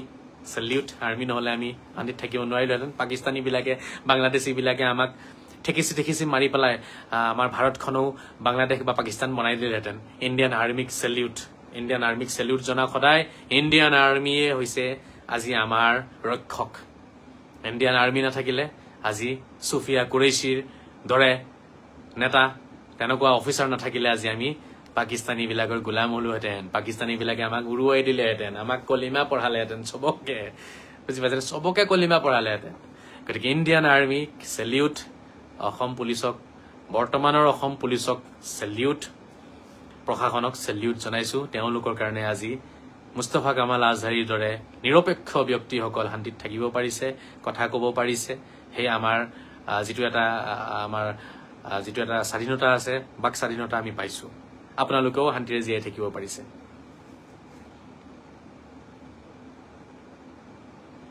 তাৰিক আনোৱাৰ কৈছে, বছ আপুনি কি বুজাব বিচাৰিছে খুলি কোৱা। ইয়াৰ আৰু কি খুলি কম বাবা। বছ মই এইটো কব বিচাৰিছো, এইবাৰ দুৰ্গা পূজা আহি আছে, দুৰ্গা পূজাত যোৱা, মা দুৰ্গাক সেৱা কৰাগে। চিধা চিধি কথা। মা দুৰ্গাৰ পৰা আশীৰ্বাদ লোৱা, উচ্ছেদ বন্ধ হব। চিধা চিধি কথা। যেতিয়া ঈদ আহিব, ঈদত নামাজ পঢ়িবা। যেতিয়া ৰোজা আহিব, ৰোজা ৰাখিবা।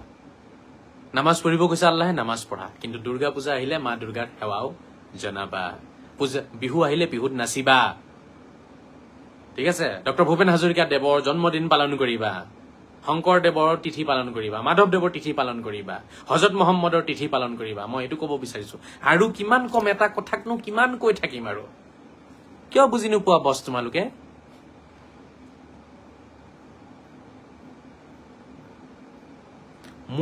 মুকুটে লিখিছে, দাদা মই মুছলমানে হয়, কিন্তু আপোনাৰ দৰে মই এজন মুছলমান হ'ব বিচাৰো। আচ্ছা, আপোনাৰ নামটো মুকুট যে, সেইকাৰণে মোৰ এনেকুৱা লাগিলে আপুনি মুছলমান নহয় চাগে। আপুনি মুছলমান যদি ভাল কথা, নিশ্চয় আপুনি মোৰ দৰে মুছলমান হ'ব পাৰিব। আপুনি মোৰ দৰে মুছলমান হয়, সেইকাৰণে আপুনি ইয়াতে ধুনীয়া কমেণ্ট কৰিছে। আপুনি মোৰ কথাখিনি পজিটিভলি ল'ব পাৰিছে। মোৰ কথাখিনি যিসকলে পজিটিভলি ল'ব পাৰিব, ঠিক আছে, তেওঁলোক প্ৰকৃত মুছলমানেই হ'ব। তাৰিক আনোৱাৰ, আসামখন যেনেকে চলি আছে চলি থাকিব দিয়া। আপুনি জ্বলা জুইত ঘি ঢালি দিয়া। মই জ্বলা জুইত ঘি ঢালা নাই বাবা,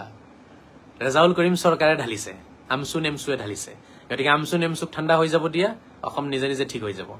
যিবিলাকৰ যিবোৰে পাপ কাম কৰিছে তেওঁলোকে শাস্তি পাব যোনে চৰকাৰী মাটি দখল কৰিছে তেওঁলোকৰ ঘৰ ভাঙিব আৰু যোনে চৰকাৰী মাটি দখল কৰা নাই তেওঁলোকৰ ঘৰ নাভাঙে চিধা কথা ইয়াত কোনো দালালি চালালি কৰিব নালাগে ঠিক আছে চৰকাৰী মাটিত কিয় ঘৰ বনাইছিলা কিয় বিয়া পাতিছিলা যদি মাটি নাই থাকিবলৈ ঘৰ নাই ম্যাদী পট্টাৰ মাটি নাই কিয় ঘৰ বনাইছা মোৰ ম্যাদী পট্টাৰ মাটি নাই সেইকাৰণে মই বিয়া নাপাতো আপোনালোকে জানে নাই মোৰ সম্পত্তি নাই নহয় মই দুখীয়া ল'ৰা হওঁ মই বহুত কষ্টৰে পঢ়িছো বাহিৰত মই কাম চাম কৰি পঢ়িছো মোৰ ম্যাদী পট্টাৰ মাটি নাই নহয় যিদিনাখন মই ম্যাদী পট্টাৰ এক কথা মাটি কিনিম মই বিয়া পাতিম বুজিছেনে আপোনালোকেও তেনেকুৱা মুছলমান হওক মই অসমৰ সকলো যুৱকক অনুৰোধ জনাম মুস্তফা কামাল আজহাৰীৰ দৰে মুছলমান হওক মুস্তফা কামাল আজহাৰীৰ দৰে মিয়া ল'ৰা হওক মোৰ মাটি নাই ম্যাদী পট্টাৰ মাটি এক কথাও নাই মোৰ বুজি পাইছেনে এক লুচাও নাই মোৰ নামত একোৱে নাই মোৰ একোৱে নাই আজি তাৰিখত মোৰ বেংক বেলেঞ্চ আপোনালোকক মই দেখুৱাই দিব পাৰিম এতিয়া বোধহয় মোৰ ইয়াত একাউণ্টত 300 মান টকা পৰি আছে কিমান 300 টকা দেখাই দিম নি নেদেখাও এইবোৰ দেখাব নাপায় বোলে ফেচবুকত মই সঁচা কথা কোৱা মানুহ আপোনালোকে আহি চেক কৰি ল'ব মোৰ বেংক ডিটেইলছ লৈ ল'ব আপোনালোকে ষ্টেটমেণ্ট লৈ ল'ব মোৰ এতিয়া বৰ্তমান 300 টকা পৰি আছে মোৰ একাউণ্টত আৰু মোৰ কোনো মাটি চাটি নাই ঠিক আছে মোৰ যিদিনাখন একাউণ্টত 1 কোটি মান টকা আহিব ঠিক আছে মই যেতিয়া এটা সুখৰ সংসাৰ মই গঢ়ি তুলিব পাৰিম মই বিয়া পতা ছোৱালীজনী বিচৰা সকলো বস্তু যিদিনাখন মই দিব পাৰিম তাইক খোজাৰ আগতে তাইক মই শ্বপিং কৰিব দিব পাৰিম ঠিক আছে তাই বিচৰা গাড়ীখন যেতিয়া মই তাইক দিব পাৰিম তাই বিচৰা ধৰণে এটা বেডৰুম যেতিয়া বনাব পাৰিম এটা কিচেন যেতিয়া বনাব পাৰিম বিচৰা ধৰণে এটা বাথৰুম যেতিয়া বনাব পাৰিম ন তেতিয়া মই বিয়াখন পাতিম মোৰ নিজৰ মাটিত যেতিয়া মই ঘৰ বনাই ল'ম মোৰ দেউতাৰ মাটিত নহয় ঠিক আছে মোৰ দেউতাৰ মাটিত ঘৰ বনাই পেলাই মই ৰজা হ'ব মই নিবিচাৰো মোৰ দেউতাৰ নামতো মাটি নাই ম্যাদী পট্টাৰ মই দুখীয়া ল'ৰা হওঁ সদায় দুখীয়া হৈ থাকিব বিচাৰো কিন্তু মোৰ মন মগজু যেনেকুৱা নহয় ধনী তেনেকুৱা ধনী মানুহ বহুত কম আছে টকাৰ ধনীটো বহুত ডাঙৰ কথা নহয়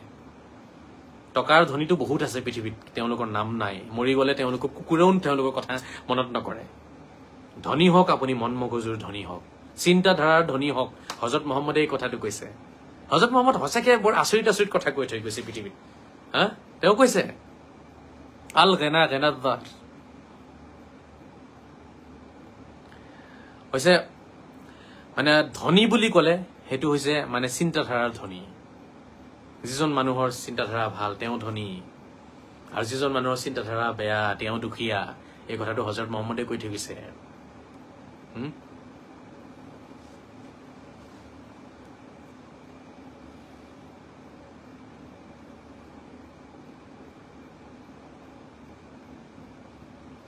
তোৰ মাকক লৈ যা তোক কোনে বাধা দিছে আনক কি মাতি আছা নজৰুল ইছলাম মোৰ মাকক কৈ লৈ যাম ক'ত লৈ যাম মই মোৰ মাক লৈতো মই আছোৱে ন মোৰ মা মোৰ জেগাত ঠিক আছে মোৰ মা তেনেকুৱা এগৰাকী ধন্য মাতৃ হয় মোৰ দৰে সন্তান জন্ম দিছে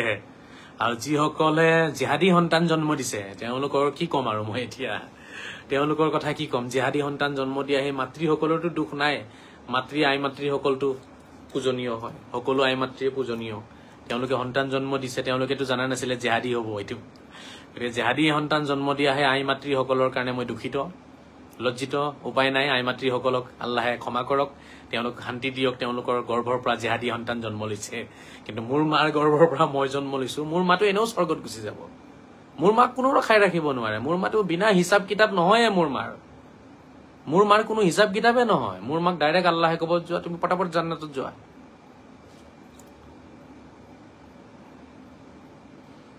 অভয় ৰাজ দাদা আপোনাৰ ভিডিঅ'বোৰ চাই ভাল লাগে আপোনাৰ অন্তৰ খোলা কথাবোৰ ভাল লাগে সকলো যদি আপোনাৰ দৰে হল হয় সকলো মোৰ দৰে হলে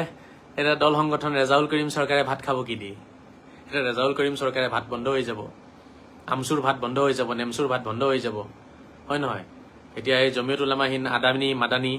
মাদানীয়ে কি খাব মাদানীৰ খোৱা বন্ধ হৈ যাব কিন্তু সকলো মোৰ দৰে নহয় কিন্তু এতিয়া সময় আহিছে হৈ যাব সকলো মোৰ দৰেই হ'ব লাহে লাহে কল্প গগৈ হাই মই এৰিছো আৰু 2 মিনিট পিছত মই বিদায় ল'ম আপোনালোকক আৰাম কৰক ধন্যবাদ জনাইছো যিসকলে কমেণ্ট কৰিছে যিসকলে দুৱা দিছে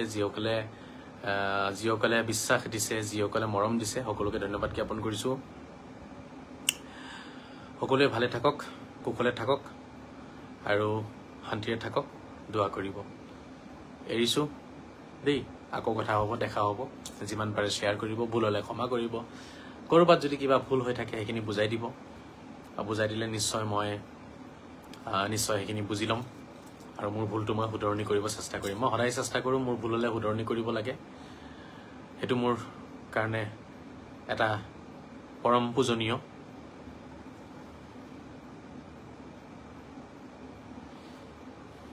কোনোবাই লিখিছে অল গাইজ ইয়াক আনফল' কৰা মোৰতো কি লাভ হ'ল কৰি পেলাই কৰি দিয়া না একো কৰিব নোৱাৰিলে এইটোৱে কৰিবা কয় নহয় একো কৰিব নোৱাৰিলে মেখেলাখন দাঙি দেখাই দিয়ে তেনেকুৱা কথা আৰু একো কৰিব নোৱাৰি পেলাই আনফল' কৰি দিয়া বাবা কৰি দিয়া না তোমালোক যোৱা আঁতৰ হোৱা ইয়াৰ পৰা কিয় তোমালোকে আছা ইয়াত কিয় তোমালোকে মোক ফল' কৰা কিয় মোৰ ভিডিঅ' চোৱা নাচাবা বাবা নাচাবা ৰেজাউল কৰিমৰ ভিডিঅ' চোৱাগে যোৱা জেহাদী হৈ যোৱা জেহাদী হৈ যোৱা চাই মাদানীৰ ভিডিঅ' চাই জেহাদী হৈ যোৱা মোৰ নাচাবা মোৰ একো আহে নাযায় মই তেল মাৰা মানুহ নহওঁ মই তেল আজিলৈকে মাৰা নাই নামাৰো আপোনাৰ মাথাটো কিন্তু সাংঘাতিক হয় ধন্যবাদ জনাইছো বাদিল জামা এইটো মাথা সাংঘাতিক মানে বহুত সাংঘাতিক মোৰ মাথা ময়ে কণ্ট্ৰল কৰিব নোৱাৰো বহুত লাইব্ৰেৰী সোমাই আছে নিজৰ কথা নিজে ক'ব নালাগে কিন্তু মই কৈছো মই 20 বছৰ কালে তপস্যা এনেই কৰা নাই নহয় বহুত কষ্ট কৰি পঢ়িছো মই বাদিল জামান সাহেব কাম কৰি পঢ়িছো মই গতিকে মই বুজি পাওঁ কথাবোৰ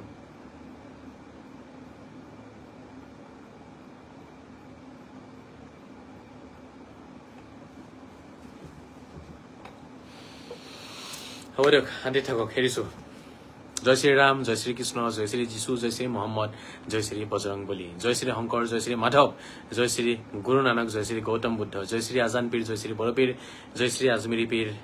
ভাৰত মাতা কি জয় বন্দে মাতৰম জয় অসম খুদা হাফিজ ফি আমানিল্লাহ ওফি ৰিয়ায়াতিহি আসাদুল্লাহু লাইলাতাকুম গুড নাইট শুভ খাই শুভৰাত্ৰি শান্তিৰে থাকক শান্তি বিলাওক মৰমেৰে থাকক মৰম বিলাওক নমস্কাৰ আসসালামু আলাইকুম सत श्री अकाल आदाब बाय बाय